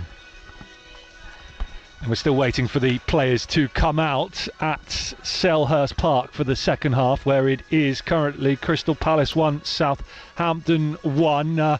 Chris on the Isle of Wight in touch says, Shea Adams, is he playing today? I haven't heard him touch the ball. Let's get a striker in quick. And Lynn, I think you're a Saints fan, just in touch to say keep up the good work. You're pretty impressed with that first half, and apologies to Glenn in Gosport as well. You are, of course, Glenn, a Saints fan. That was my mistake. Right, we can get you back to Selhurst Park now. 1-1, Crystal Palace, Southampton. You can hear the game on 96.1 FM, 103.8 FM, digital radio in Dorset, Freeview 726. If you ask your smart speaker to play BBC Radio Solent Dorset, and if you search for BBC Radio Solent Dorset on BBC Sound, your commentary team for the second second half. The former Saints midfielder Joe Tessam is alongside Adam Blackmore. Thanks, Jordan. Yeah, you've got to be careful with those PO postcode Saints fans, Jordan. They get very sensitive. You say they're Pompey fans. I've even spoken to fans of either club who are in the wrong postcode. It does irk them that they don't live in the right postcode. Such is life. Well, everybody, no changes to either side at half-time. Saints continue with that back four that's worked hard in the first half to try and reduce the amount of opportunities Palace have had. Bazunu in goal, Perro, Salisu, Chaleta-Sarr and Lianco right back, remember. Then still Maitland-Niles and Ward-Prowse sitting behind a Rebo. Dozy left, Adam Armstrong right, and Adams down the middle. I know someone just said Adams has been quite innocuous. He hasn't really, he just hasn't had a lot to go at.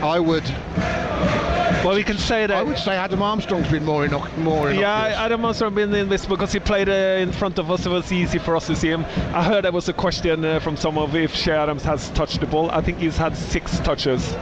He's worked hard though. He's worked hard, but he hasn't been involved in much, and so he hasn't been. But he's keeping his position. Striker, that's more about the supply than anything, isn't it? Well, Holland only had 20 touches on the ball for a whole game the other day. That's a lot for him. So so he is happy with that. So yeah, as long as he scores, he's happy. And if Shea Adams scores and has 3 touches, I'm happy. Yeah, I mean, he's short. He's a bit short of Haaland's total so far doing that policy. Ball down the far side. Saints playing from right to left. And Palace have possession. 1-1 in the FA Cup on BBC Radio Solent. Guess what? We're heading for another game. Yeah, we don't mind another football. We love football, so I love it. I'll get another game. I'm happy. There's a lot of fans who are going, I don't want another game at St Mary's. Especially if we lose, it'll be vile. But I need more games to get better. That's one way of looking at it, Joe. I like that positive spin. It is 1-1. Palace playing it around at the back, trying to get some control on the game and on the ball. Joachim Anderson has it. Mark Gay, of course, from Chelsea, picks it up. And they look to get it to Zaha. His first touch lets him down. That doesn't happen too often. Heavy touch, and Ward-Prowse will belt it down the right wing. Guaita will just shepherd it out of play. No real pressure. And it's going to be a goal kick to Palace. It feels a little bit slow from both teams, doesn't it, Adam? It feels like both teams are not putting the power on or really going for it. It's like a little bit laboured and a little bit slow, and safety maybe first come first there for both teams. I hope not yet. You don't think either of them want to add to the schedule, you wouldn't have thought. Saints got a League Cup quarter-final on Wednesday, of course, at St Mary's. We'll be heading for a midweek game the week after between the Everton and Villa games, if that's the case. Yeah, no, he's going to add to the schedule, but it looks. I'm not saying the players are playing for a draw, but I'm just saying it looks a little bit slow. And it has the second half has started. Yeah, I was hoping it kind of exploded a little bit. You need someone to kind of grab the game by the throat and do something individual, something put a tackle in or something that can make things happen. Something positive, Adam. That's what the game needs, and hopefully it's a Saints player that does it. Well, they've got a throw midway inside the Palace half on this near side. Saints left. Fans doing their best to get their support in behind the side. They have been singing some rather negative songs towards Nathan Jones in the first half as well. But they equalised before half-time thanks to James Ward-Prowse's free kick that beat everybody, including Guaita, as he fumbled across to his left-hand post and snuck in on the bounce. And that's the way they've got back into it, Saints, and it's certainly given them a lift, and they're trying to keep Palace in their own half here by playing the ball down the throw-in, out again, down it's gone. It's not pretty, everyone, that's for sure. It's not free-flowing, but at the moment they're in the right end of the pitch. You're not going to choke on me, that because I said it's not free-flowing. I was just about to say that Shea Adams had his 7th touch. But someone was very interested in that. So absolutely. Right. Salisu with the long throw from near the corner flag on this left-hand side, headed away by Doucouré. Headed again, this time by Ayew, and Zaha heads it, and Elise heads it. He might hit the ground soon, someone might use their feet, they just have. And Palace have it on halfway with Jordan Ayew. 2 blue shirts around him, Perro does well, with the Dozy's help to get it off him. And then Will Hughes is all over James Ward-Prowse, they're having a good battle in the middle of the park. Dozy gets a flick on. Anderson judges that challenge very well in front of Shea Adams from that flick. Plays it forward, it's out for a Saints throw. It's pretty up and under-ish. Scrappy, Adam. Scrappy, isn't it? And you can see two teams with maybe not so much confidence at the moment. They've been Crystal Palace have lost a couple of games as well, so you can see it on the game. It's not, the positivity isn't there. Well, I think it was a big opportunity missed by Bournemouth when they lost at home to Palace New Year's Eve, because Palace had just lost to Fulham and they've since then lost here to Spurs, of course, 4-0. What about Portsmouth holding Spurs up to half-time? Well, they did, and then Harry Kane scored after half-time, but that's a good effort from Pompey, only 1-0 down. Yeah, it's a good challenge for Pompey, right? You've got to be better, and then you've got to play the better teams if you're going to get better. I think it's safe to say Spurs are better than Portsmouth, you're right, we'll see. Just about. And Saints, and Palace. Adam Armstrong battling on the right hand side, inside his own half, two players trying to get the ball off him. There's a lot of tussling going on, and in the end the referee's given the free kick Palace's way. Lianco is having a separate battle, one-on-one with Joel Ward, who switched to left back in this second half. Klein has come over to right back, which is what they did against Spurs. Yeah, and I think Klein had a good control of Edozie first half on the left side, and I think because Edozie now is playing on the right side, I think he swapped over. Yeah, I think it's interesting, isn't it? I mean, Palace, they've got so much talent in that team up top. They almost play like a 6-4. They make sure they're difficult to beat, and then they try and hit you all the time with the speed. And they play the free kick down the left channel. Good work from Edouard to get it to Zaha. He's in the box. He's got a step as well. He goes to the byline, pulls it back, intercepted by Salisu, corner. For Palace, it was the best move in the second half by a country mile after 6 minutes of it, and Zaha was allowed to line up Saints defenders in the box. Way too easy as well, and Edouard played him, but you've got to let him go on the outside, but he gets to drive into the middle, and Adam Armstrong is letting him go past him way too easy. Outswinging corner to the near post, headed away by Joe Rebo. It'll be another corner for Michael Elise.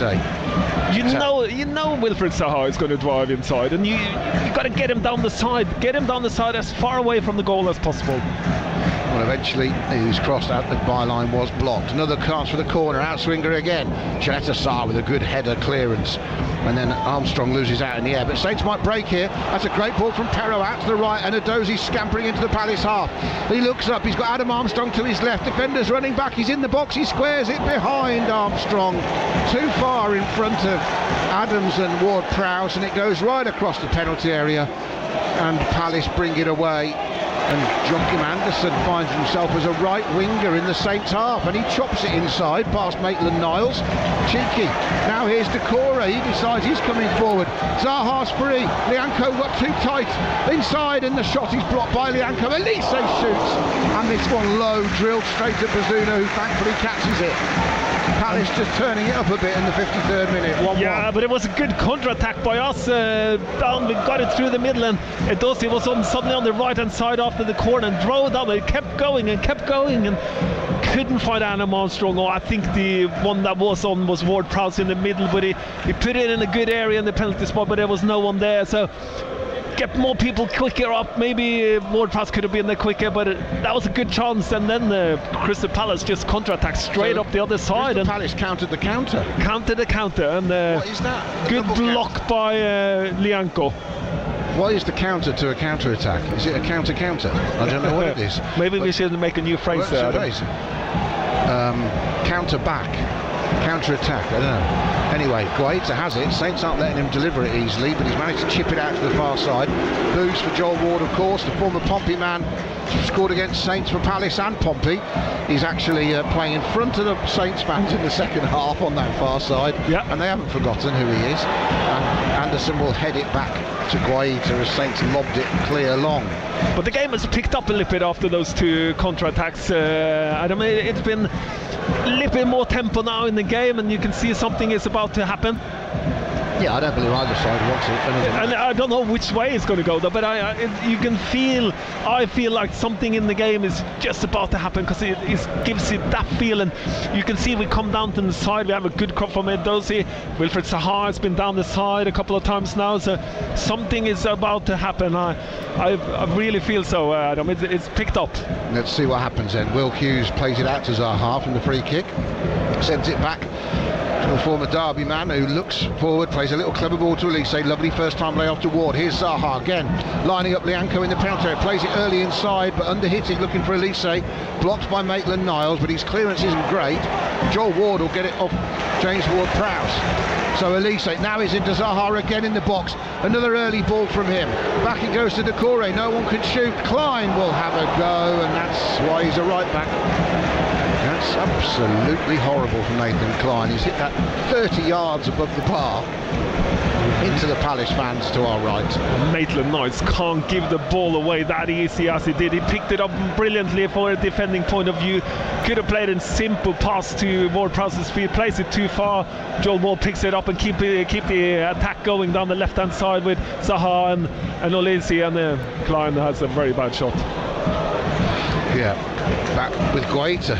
Saints do get the ball from back to front very early under Nathan Jones. Joe, I'm trying to say it politely, but there's not really a lot of build-up, is there? You know, there's nothing subtle about the way they want to get the ball. No, when the counter-attack is on, like it was with Edozie earlier, when we play quickly forward and he drives, that's good. That's what you want to see, because then Crystal Palace is out of balance, and that's when you're going to punish them, and they did a little bit better decision on the end product there, and we could have scored a tap-in, and that's the difference of winning football games or not. So, but that is good play. But then when we go the long ball, it seems like you don't know what's going to happen, but it doesn't look like we're going to score when we do that. 11th minute of the second half, still 1-1 though, and that's a dangerous kick, the referee says, from Mark Gay. He says he got the ball, but his foot was maybe raised. I'd say Adam Armstrong lowered his head towards his foot a little bit as well, but the referee's given the free kick to Saints. It's inside their own half. There's a bit of argy-bargy, the Dozy getting involved, which is good to see. Adams being strong. Darren Bond isn't happy, the referee. Palace aggrieved about the free kick anyway. I think the referee got it wrong, because he just pretended to lift his foot. He didn't lift his foot. So, and Adam Armstrong kind of headed the ball because he got scared into him. So I can see why they are disappointed with the decision. Saints got it back, having just given it away from their own free kick. That was rather lucky. Now Edouard will close Bazunu down, who clears long, right-footed. Good win on the air from Joel Ward above Shea Adams, and Palace have it in the centre circle. Aribo bumps Ayew. Referee says play advantage. Palace only have the ball in their own half though. Anderson has to turn back towards Guaita, covered by Aribo. I like the way Aribo's put himself about a bit today, Joe. He's found a better position now. He's not so far to the right. I think he's more lipped to the left, and that helps the midfield as well. So he's been stronger in tackles. Yeah. Palace get a throw in. Ward-Prowse, I think, played for a free kick there as Palace played it forward, but the quality of the game isn't great, if I'm honest, everybody, as you can tell from the commentary. 58th minute, but Saints are in it, that's the main thing. And Lianco's gone surging forward, caught by Zaha. There's no love lost in the middle of the park at the moment. This one could explode slightly, but not in the right way at the moment. This game, it's on the edge as Klein plays it forward to Elise. Perrault with him, skips inside Perrault, drags him back. That'll be a yellow card. Not surprising, and that was so easy for Elise. He's such a talented player, but he didn't even drop a shoulder. He just lined Perrault up. As soon as they were stood still, he just skipped inside him. Yeah, pace and technique is everything in football, and Olise just showed that here. It's just a little bit of technique and then pace, and then Perrault has no other choice to hold him, and it's a clear yellow card. Love the way he just jumped to the left of Perrault with both feet almost. But the game is picked up in tempo, not quality, but tempo. But it's often because of the little bits of niggle going on in the middle of the park. They're almost annoying each other rather than it being because there's good football. The tempo's going up because there's a little bit of unhappiness between the players on the pitch. And now the referee stopped the free kick from beneath us coming in from Elise. He wants to have a word with a couple of players, Adam Armstrong and Wilf Zaha. Again, off the ball stuff. Words being said, shirts being held, arms being pulled. Saints trying to defend this free kick with the defenders lined up just outside the penalty area. Elise right beneath us, midway inside the Saints half on the right. So left-footed, curls it, hangs it towards the back post, and it's simple with Bazunu. Too much height on it, too much time in the air, and Saints will try and break. and he sends a long ball up. Will Hughes heads it back into the Saints half, but it's collected early by Adams, who did well. Maitland-Niles is up ahead as well. He plays a great ball back to Adams. Adams on the right hand side, back into Armstrong. Might fall for him, and it might fall for Edozie, and in the end Armstrong caught the Palace defender before it got there. Guaita cleared it anyway, but it's gone out for a throw-in. A free kick given to Palace back in their penalty area, but that was a good counter-attack from Saints again. Yeah, well, with coincidence again, he tries a long ball to Adam Armstrong, doesn't come off, it's not really on either, but Maitland-Niles does very well, picks it off, shakes off two players and plays a very good ball to Adams, and he plays Adam Armstrong, and from there it's a free kick. Correct decision, I guess, and Edozie was just on the end of the chaos that appeared afterwards. Long ball forward by Palace. They're not much less direct, are they? Shaletta Sarr headed it, and then they drift one cleverly to the back post for Zaha. And he should have done better. Elise with a wonderful ball out from under us on the right, floated on an angle into the box for Zaha to run in behind Lianco onto, and the Ivorian skied it like Decore did earlier, Klein did earlier. Terrible shot. Here comes Sekumara on the pitch for Saints. First substitution with an hour gone at Selhurst Park. It's 1-1 between Palace and Saints, and Che Adams gets a rest. Mara comes on. I remember when he first came on at St Mary's and played that wonderful assist. I know, and we were expecting bigger things than afterwards. He's still a young lad, and he needs to learn the Premier League. It needs to be a little bit tougher, and he knows the pace of the Premier League has caught him up a little bit. So I don't think the long ball game helps him, does it? Probably not, but he did win quite a few long balls against Nottingham in the first half. So, but I don't think that's the strength of his game necessarily. No. As he gets the ball now on his chest in the Palace half, gets to bring it down and pokes it cleverly to Edozie. His ball in field went the wrong way for Aribo, and Anderson clears. Nathan Jones will be on tenterhooks now. We're past the hour mark. They're playing a Premier League team. His only win is against Lincoln, and it was a poor one in the League Cup where they didn't play well at all. Lincoln gave them quite a fright, and this would mean a lot to him to get an away draw, even though it's the FA Cup, against the Premier League side. Yeah, just get anything out of anything now. I think we are scrapping for everything that's positive, and a draw today is a positive, Adam, where we've been going lately. Right, Anderson looks up, he plays a long ball forward. Lianco gets that easily ahead of Zaha, has it on halfway. Lianco wants to take on 2 or 3 players and does. He skipped fast to cut the tackle, not caught on the ball like he was on Wednesday. But Ward-Prowse has got no support out there as he drifts out to the right wing. Manages to keep it, goes in field to Lianco, now Maitland-Niles. A little bit more confidence in possession, not everyone just giving the ball away like it's a grenade because they're scared about making a mistake. It's a little bit of confidence in this performance. Edozie back on this left hand side to Salisu. At the moment Saints going nowhere fast, and then the ball from Salisu to Edozie, which didn't look difficult, sold him short, and Klein nicked in and Elise puts it out. Yeah, and it's scrappy, isn't it, Joe? It's not a great game. No, it's not a good game of football, but what you can see with the back four, that people, they look more confident. They're finding more because they recognise situations they've been in before, and that helps them. And you can see Lianco, he took people on in the right way this time because he feels more confident. But he's a right back that was suddenly finding himself in the middle. But you can see Salisu, you can see Shaletta Sarr, a little bit more positive because they recognise where they're playing. 63 minutes gone. That's the voice of former Saints midfielder, forward, right back, wherever they played him, Joe Tessam, alongside me at Selhurst Park on BBC Radio Solent, the home of Southampton on the radio, the home of live sport on the radio across the south. And we're delighted to be online on your smart speakers and on the radio this afternoon. And it is Palace 1, Southampton 1. So we head towards the last quarter of this game. And Nathan Klein, Nathaniel, plays it infield, and Palace. Saints defending better in this second half, Joe, I think, against the Palace forwards in general. Their shape looks a bit better.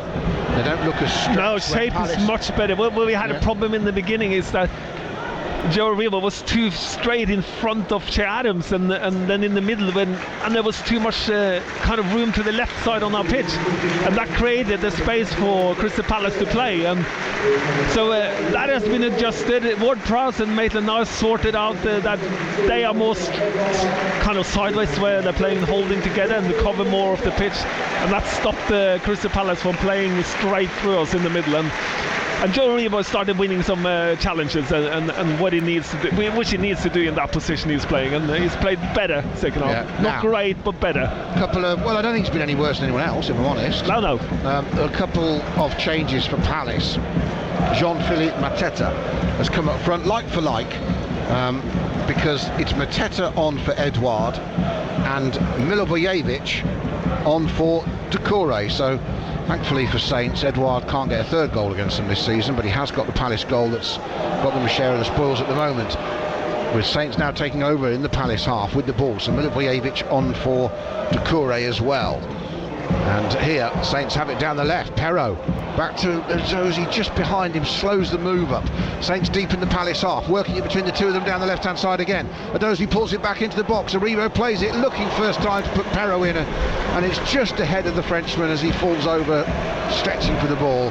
Nice build up from Southampton. Nice to see them playing some intricate build up play around the box. Yeah, and being offensive and being positive, and Perrault and Adozi caused all sorts of problems down the side, and Joe Rebo tries to play Perrault in, and it could have come off, and that's a good positive football play, I would put it.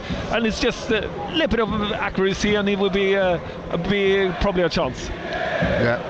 So Maitland-Niles out to Adozi. Saints are growing in confidence, I think, in this game. Adozi into Aribo, left hand side in the penalty area, trapped by Hughes.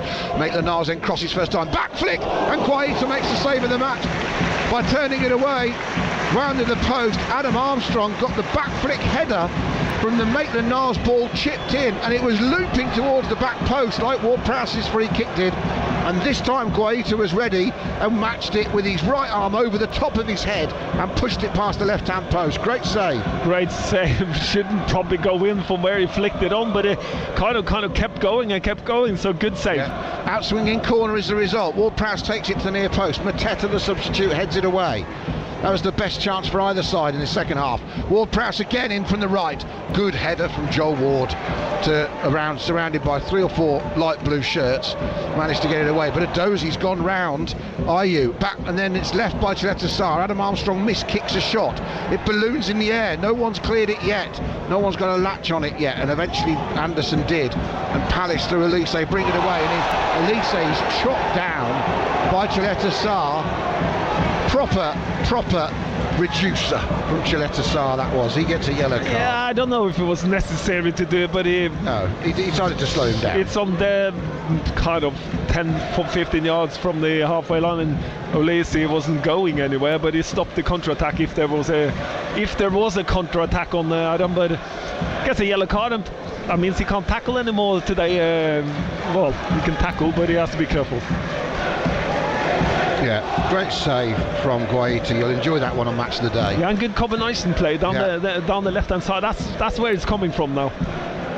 That is, to me, probably the best chance of the half. It's the best football of the half. And it's just dinked in by Maitland-Niles, and then they've given it away. Guaita and Saints are going to take the lead, and Adam Armstrong gets the easiest goal he will ever score. Guaita messing about with it at the back. He did a bit of a diddly-dee, and he paid the price. Armstrong robbed him, Armstrong tapped it in, and Southampton have come behind to lead in the FA Cup third round at Crystal Palace.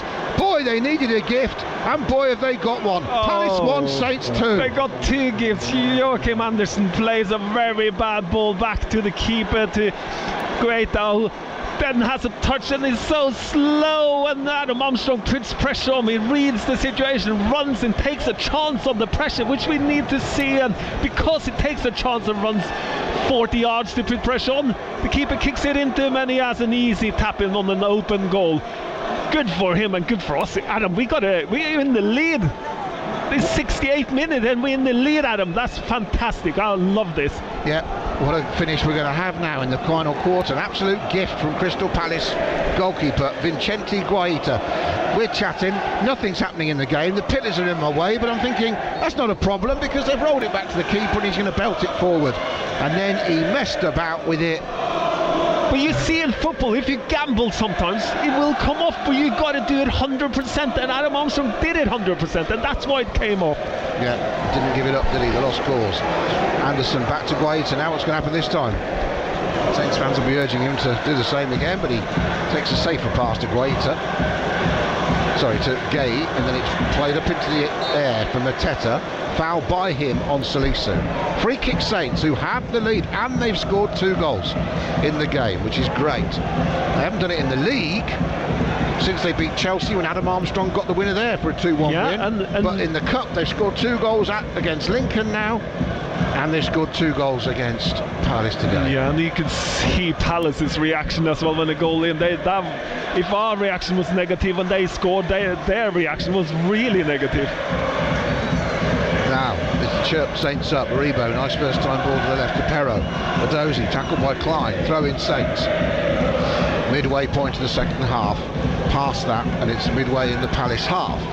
I like it, does he? Every time he gets the ball now, he's trying to go forward, and I think that's positive. That's being positive, and that's what you got to see. That's what your teammates want to see. Now Rebo's turned Anderson, who got too close to him, and he got help behind from Joel Ward, who then pokes it out of play. Or Milivojevic, and it's out for a Saints throw. Palace have been absolutely, undoubtedly ruffled by that goal. They have for most of this half, I think, and especially down the left-hand side. I got to say that Tero and Edosi has got a spot on here on this side, and Ayew is not liking coming back either. So, and Klein, who I thought was good first half, is now struggling. So this is positive. This is very positive. Long clearance from Anderson, easy for Chaleta Sarr against Zaha. His header near the centre circle squirts sideways though, but Adam Armstrong says I'll pick that up, and he's got it on halfway, and he's trying to run forward, plays it into Rebo, holds it up, and he's held up by Gay, who's travelled all the way with him to halfway. Lianco plays it back to Bazunu, who should learn from Guaita's error, and does clear it thankfully up to the halfway line. Picked up by Forest though. Palace. Early kickoff's got my brain dead, and they nearly give it away again, Palace, and Anderson does in the end. Mara couldn't benefit, but Aribo might. Plays it out to Adam Armstrong on the right wing, edge of the penalty area, looking for a 1-2, but his pass for Aribo wasn't good enough, and it was well read by Milivojevic, and he used his experience and another clever ball as well to Zaha. Here's Elise, chased down by Maitland-Niles, squares it to Klein, but Palace going backwards inside their own half on the right.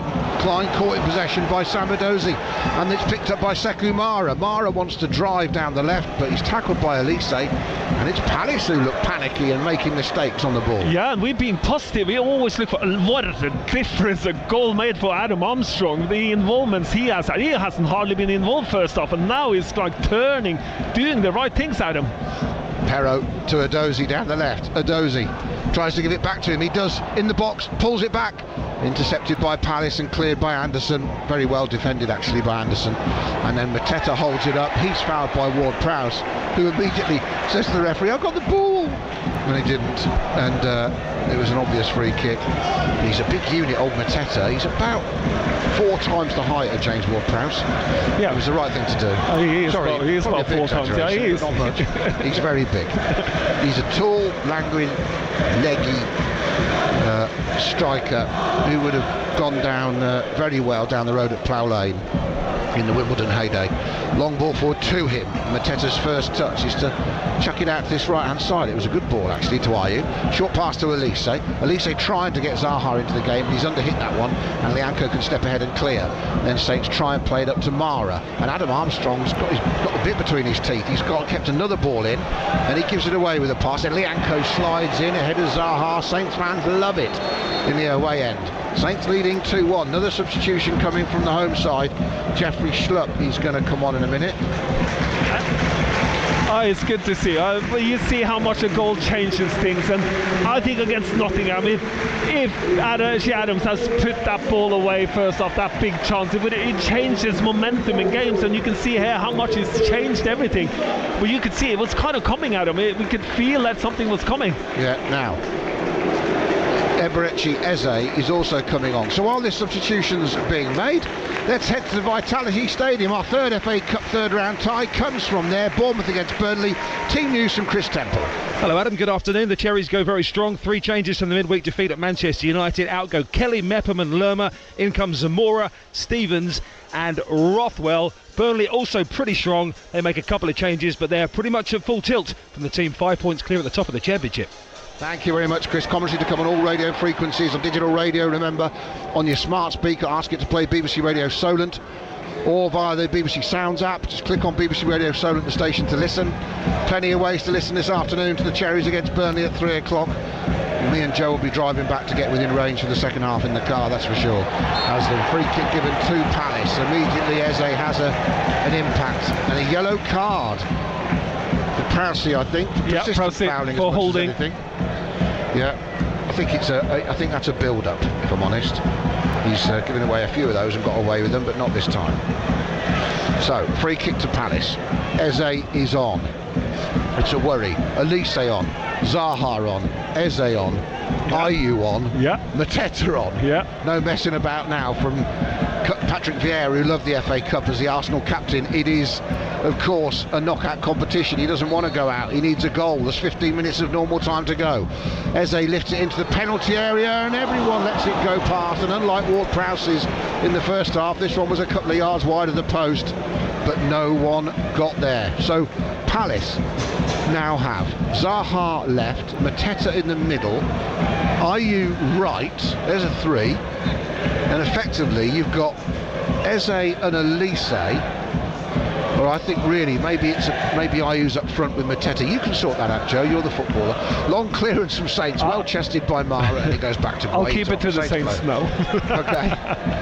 They're trying a more offensive formation. It's like they almost play with 4 up front. Yeah, I was going to say they're playing with 4, aren't they? Elise one's away, and in the middle you've got Eze and Schlupp and Mulovijevic, and then Eze's going to roam around, I think.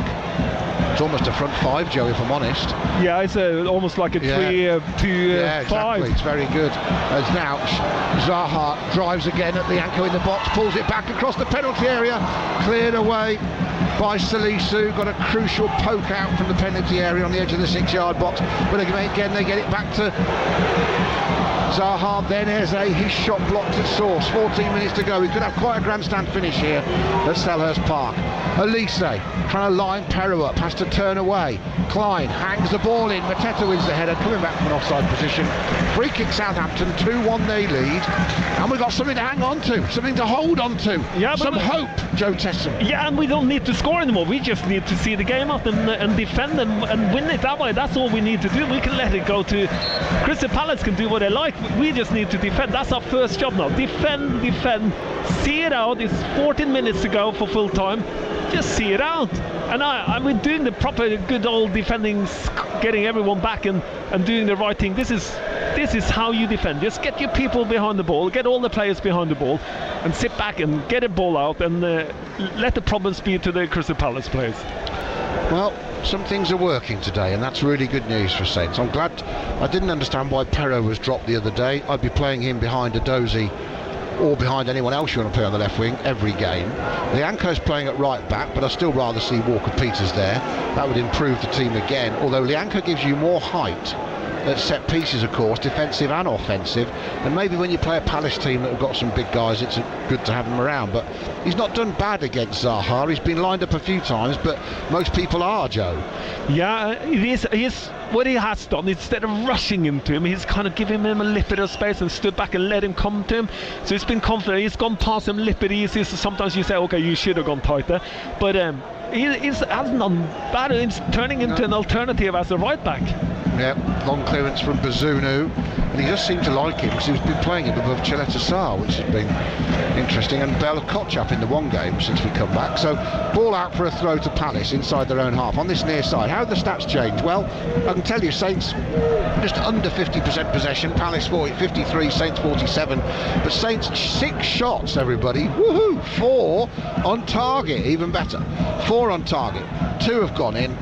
And Saints might have got a bit of luck this afternoon with the way they've scored, but I'd say they've earned it with the way they battled, Joe Tesson. Both goals have got an element of fortune, but they've been waiting for that for months, if I'm honest. As Eze looks to play it, Zaha in, that's a mistake from Eberechi Eze, because he's got acres. He could play that into space, 20 yards over the top, and he's underhit the pass to Zaha, and it's out on the far side for a Palace free kick, which they take quickly. So they have had a bit of fortune with the goals, but then you do earn your own luck, I think. On They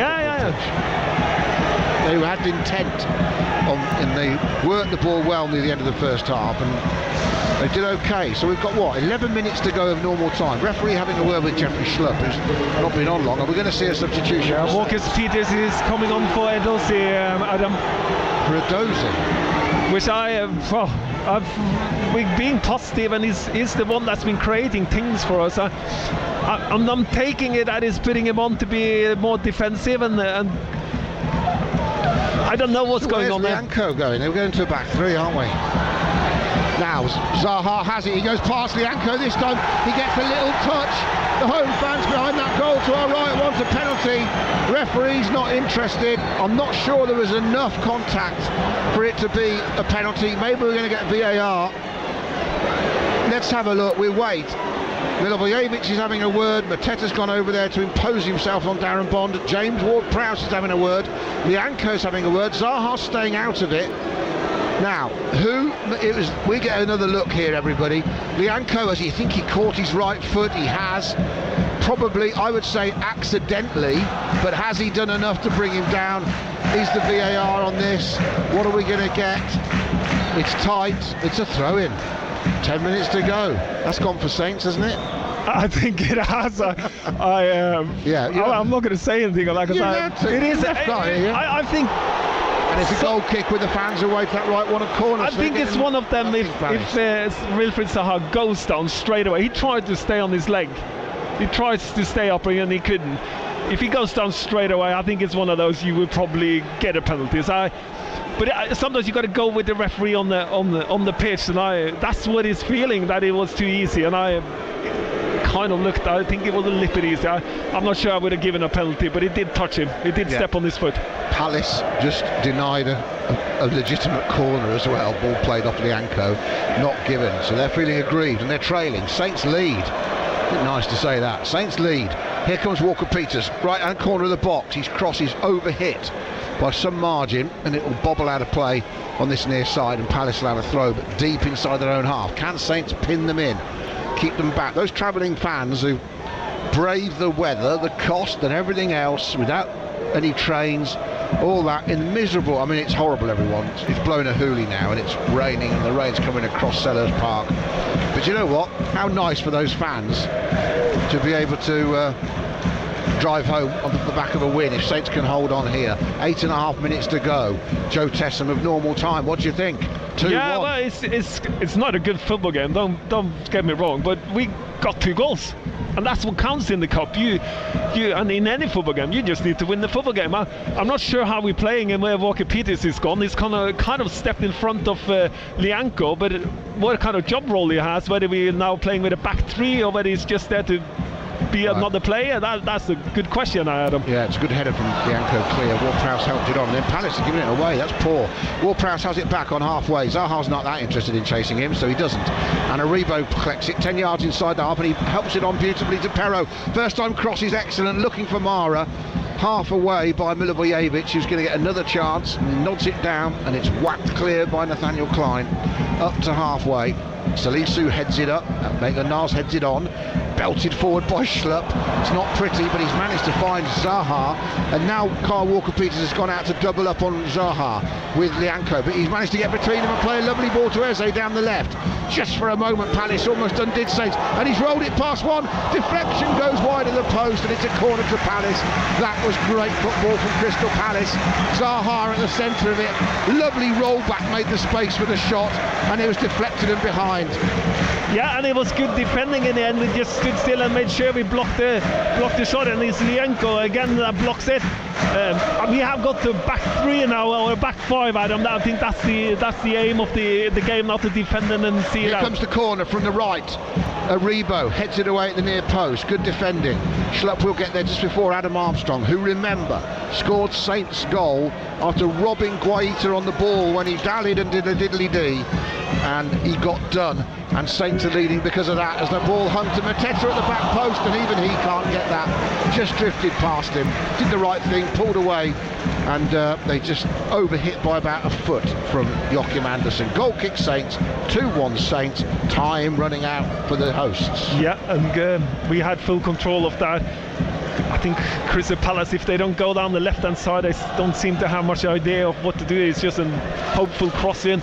But we gone to a 3-5 or 5-3-2, Adam, in hope of. And I think they're like a 3-4-3 in a way. Yeah, they are. They're all 5 almost up front. They're like old school football, 2-3-5. And they are as confused as we are because they're playing in. It's interesting. Elise's gone out the game a bit. It's because he's playing in an unfamiliar position, which is good for us, Adam. We'll take that anytime. Long ball looking for Mateta. He's scrapping with Salisu down this right wing.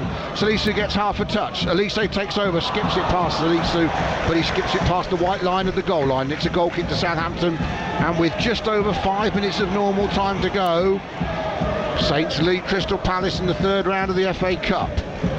Goal kick Southampton. Well, when we started Nottingham, this formation we're playing now is pretty similar team with a few changes, but that was an offensive formation. Today, I'm a little bit unsure. Today it's a defensive formation, Adam. Well, it's very much. Well, they're trying to protect the lead, isn't he? Yeah, but it's the same. It's the same back five as a Nottingham, and that was an offensive formation. Yeah, well, I know what you're saying is the manager after Wednesday defended it as a very positive 3.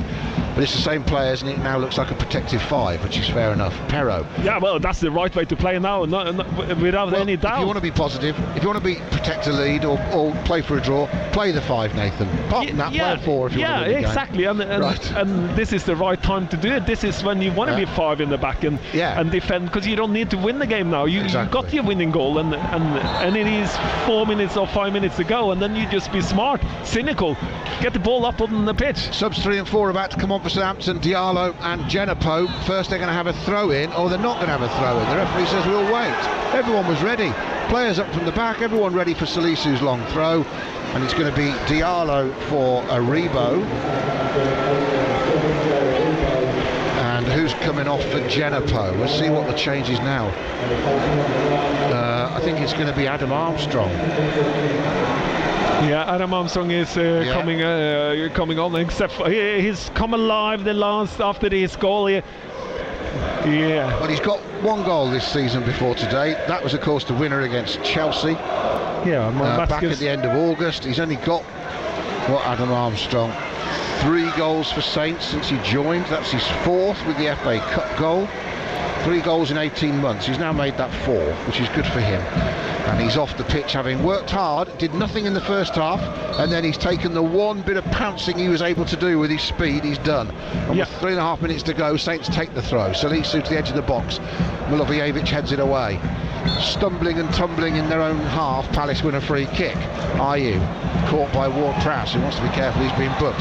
Zaha on halfway. The ball control sometimes is just magnificent, and when he opened that chance up that Lianco blocked with his back, a little bit of movement and skill to create the space a few minutes ago was brilliant. Yeah, but they haven't been able to give him the ball a lot, and they should have given him. If I was the Palace player, I would give him the ball all the time. Yeah, but I'm just saying he's a terrific player, isn't he? Sharp. Oh no, he's really good. He causes problem all the time.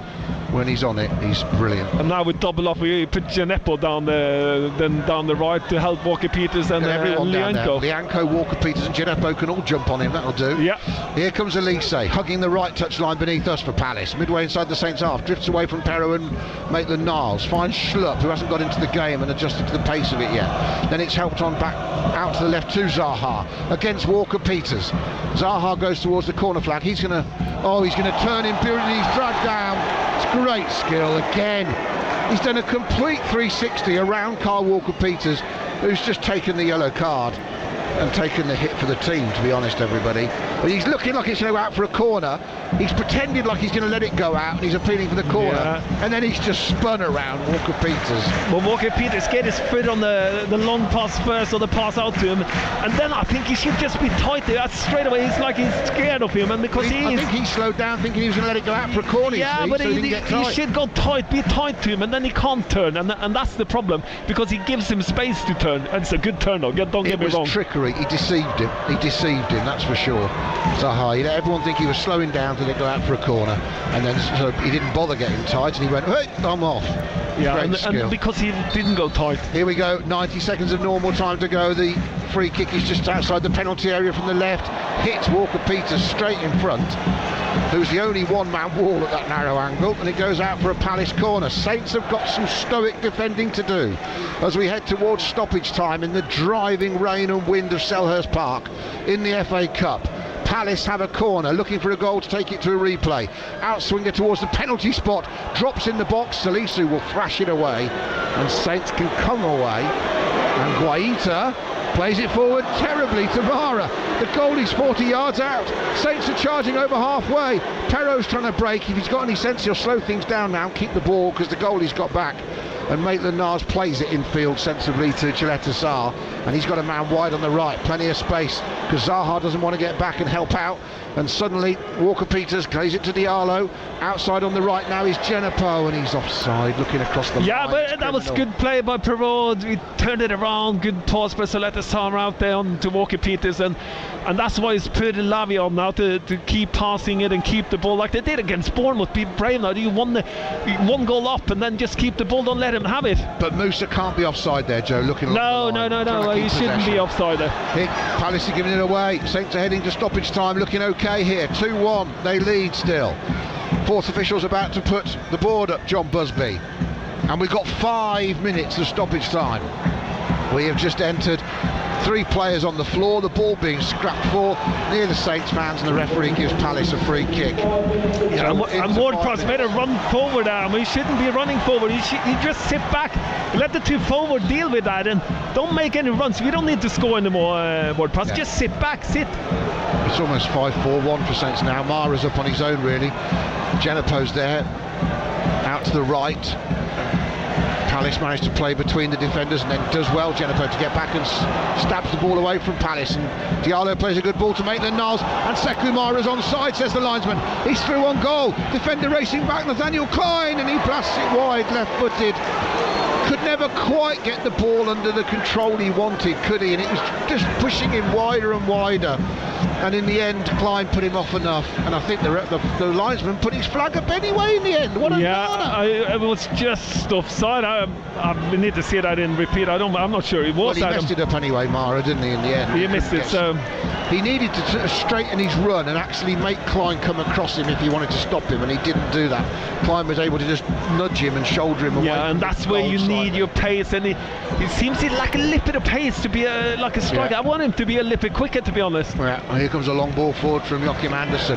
Might be one of the best balls of the day, but it isn't. It was such small margin, so close to being a great diagonal 50-yard ball onto Zaha's ankle, and it bounced 1 yard in front of him, and it zipped away. And Zaha's left the ball, and the fans actually reminded him, the Palace fans, to give it to Bazunu to save the clock. Goal kick Saints, 2-1 Saints. Stoppage time at Selhurst Park. It's been a really bad week or so since we came back for Southampton. This will do well for everyone. St Mary's, dreadful results in the Premier League, dreadful performances, bad football, but in the FA Cup, maybe this performance will give everyone a little bit of hope. Bazunu, right-footed long clearance, players duck under it in blue and red, and it goes back from Gay to Guaita, whose mistake has cost Palace a place in the 4th round draw as things stand. They look to play it through the middle, and Lianco absolutely body checks Jordan Ayew off the ball, and the referee says no free kick. Brilliant from Lianco. I don't know how we got away with that one. How that's not a free kick, I don't know. But we'll take anything now out of it. Well, it wasn't shoulder to shoulder, was it? He basically he blocked him. He totally blocked him. Yeah. And then he goes, I didn't do anything. Right. Long ball for Palace because they've got a free kick for another offside. Saints fans singing. We've had 3 minutes of the 5 of stoppage time. Anderson heads the free kick onto the edge of the box. Gay brings it down. Now here's Ayew. 2 or 3 blue shirts around him. Ward-Prowse gets it away. More boos from the Palace fans. 2 minutes of stoppage time to go. Last season's semi-finalists are struggling against the semi-finalists from the year before. Palace would like to go back. They're comfortable in the Premier League as things stand. Anderson launches it. Bazunu comes right to the edge of his box, wipes out Mateta as he punches it. Play on, says the referee. Free kick for Saints. Selhurst Park is an unhappy place at the moment. The Palace fans are getting nothing from the referee. Mateta's down injured. We're going to have another stoppage in play. And this crazy game of football in which we've had what I would call one normal goal and then 2 freak goals almost, which don't happen very often. He's going to end up, the Saints getting 2 bizarre goals, a free kick that was curled into the penalty area that bounced beyond the keeper by accident from James Ward-Prowse, although he put it in the right area, and Adam Armstrong it's a good free kick. Keeper, don't get me wrong, it's a good free kick, but it shouldn't go in. But you cause problems when you get it inside the far post. If you can get any free kicks from the side inside that half, the furthest away post. Quaid has had a nightmare today. He's had a game like Bazunu had against Brighton. He's given away 2 goals. They're giving away 2 goals, and we'll take any goals we can get. If he moves his feet quicker across his line from that free kick to Ward-Prowse, he just catches it because no one touches it. No, and then he comes out. And he creates the other goal. He has a bad first touch on the ball, and then he might as well have turned around and put it in himself. He could have hit it first time. He had time to do other things, but then he made it too complicated for himself. Big Mateta's coming back on in a minute. He's not even back on the pitch yet. His team need him from coming down. He's going to have to come back on from the sideline from halfway. There's only seconds left, but I think we'll have some injury time. Yeah, well, we're in the 95th minute now. We are about to get to the 5 minutes that were initially allotted. We'll have some more time to kill maybe first. Saints on the verge of a second win for Nathan Jones, both in cup competitions. And this might not mask the problems in the Premier League, but it'll certainly help the mood in the camp and give everyone a little lift, whether it be fans, staff, players or anyone. Of course, every little win, whatever way you get it, lifts the spirit, and we are so in desperate need of a lift there, Adam. Yeah. We really are. And they might get it in a few seconds' time. Maitland Niles keeping the ball by the corner flag on that far side, away to our left. I saw a camera pan to the Saints fans, lots of smiles and laughs. And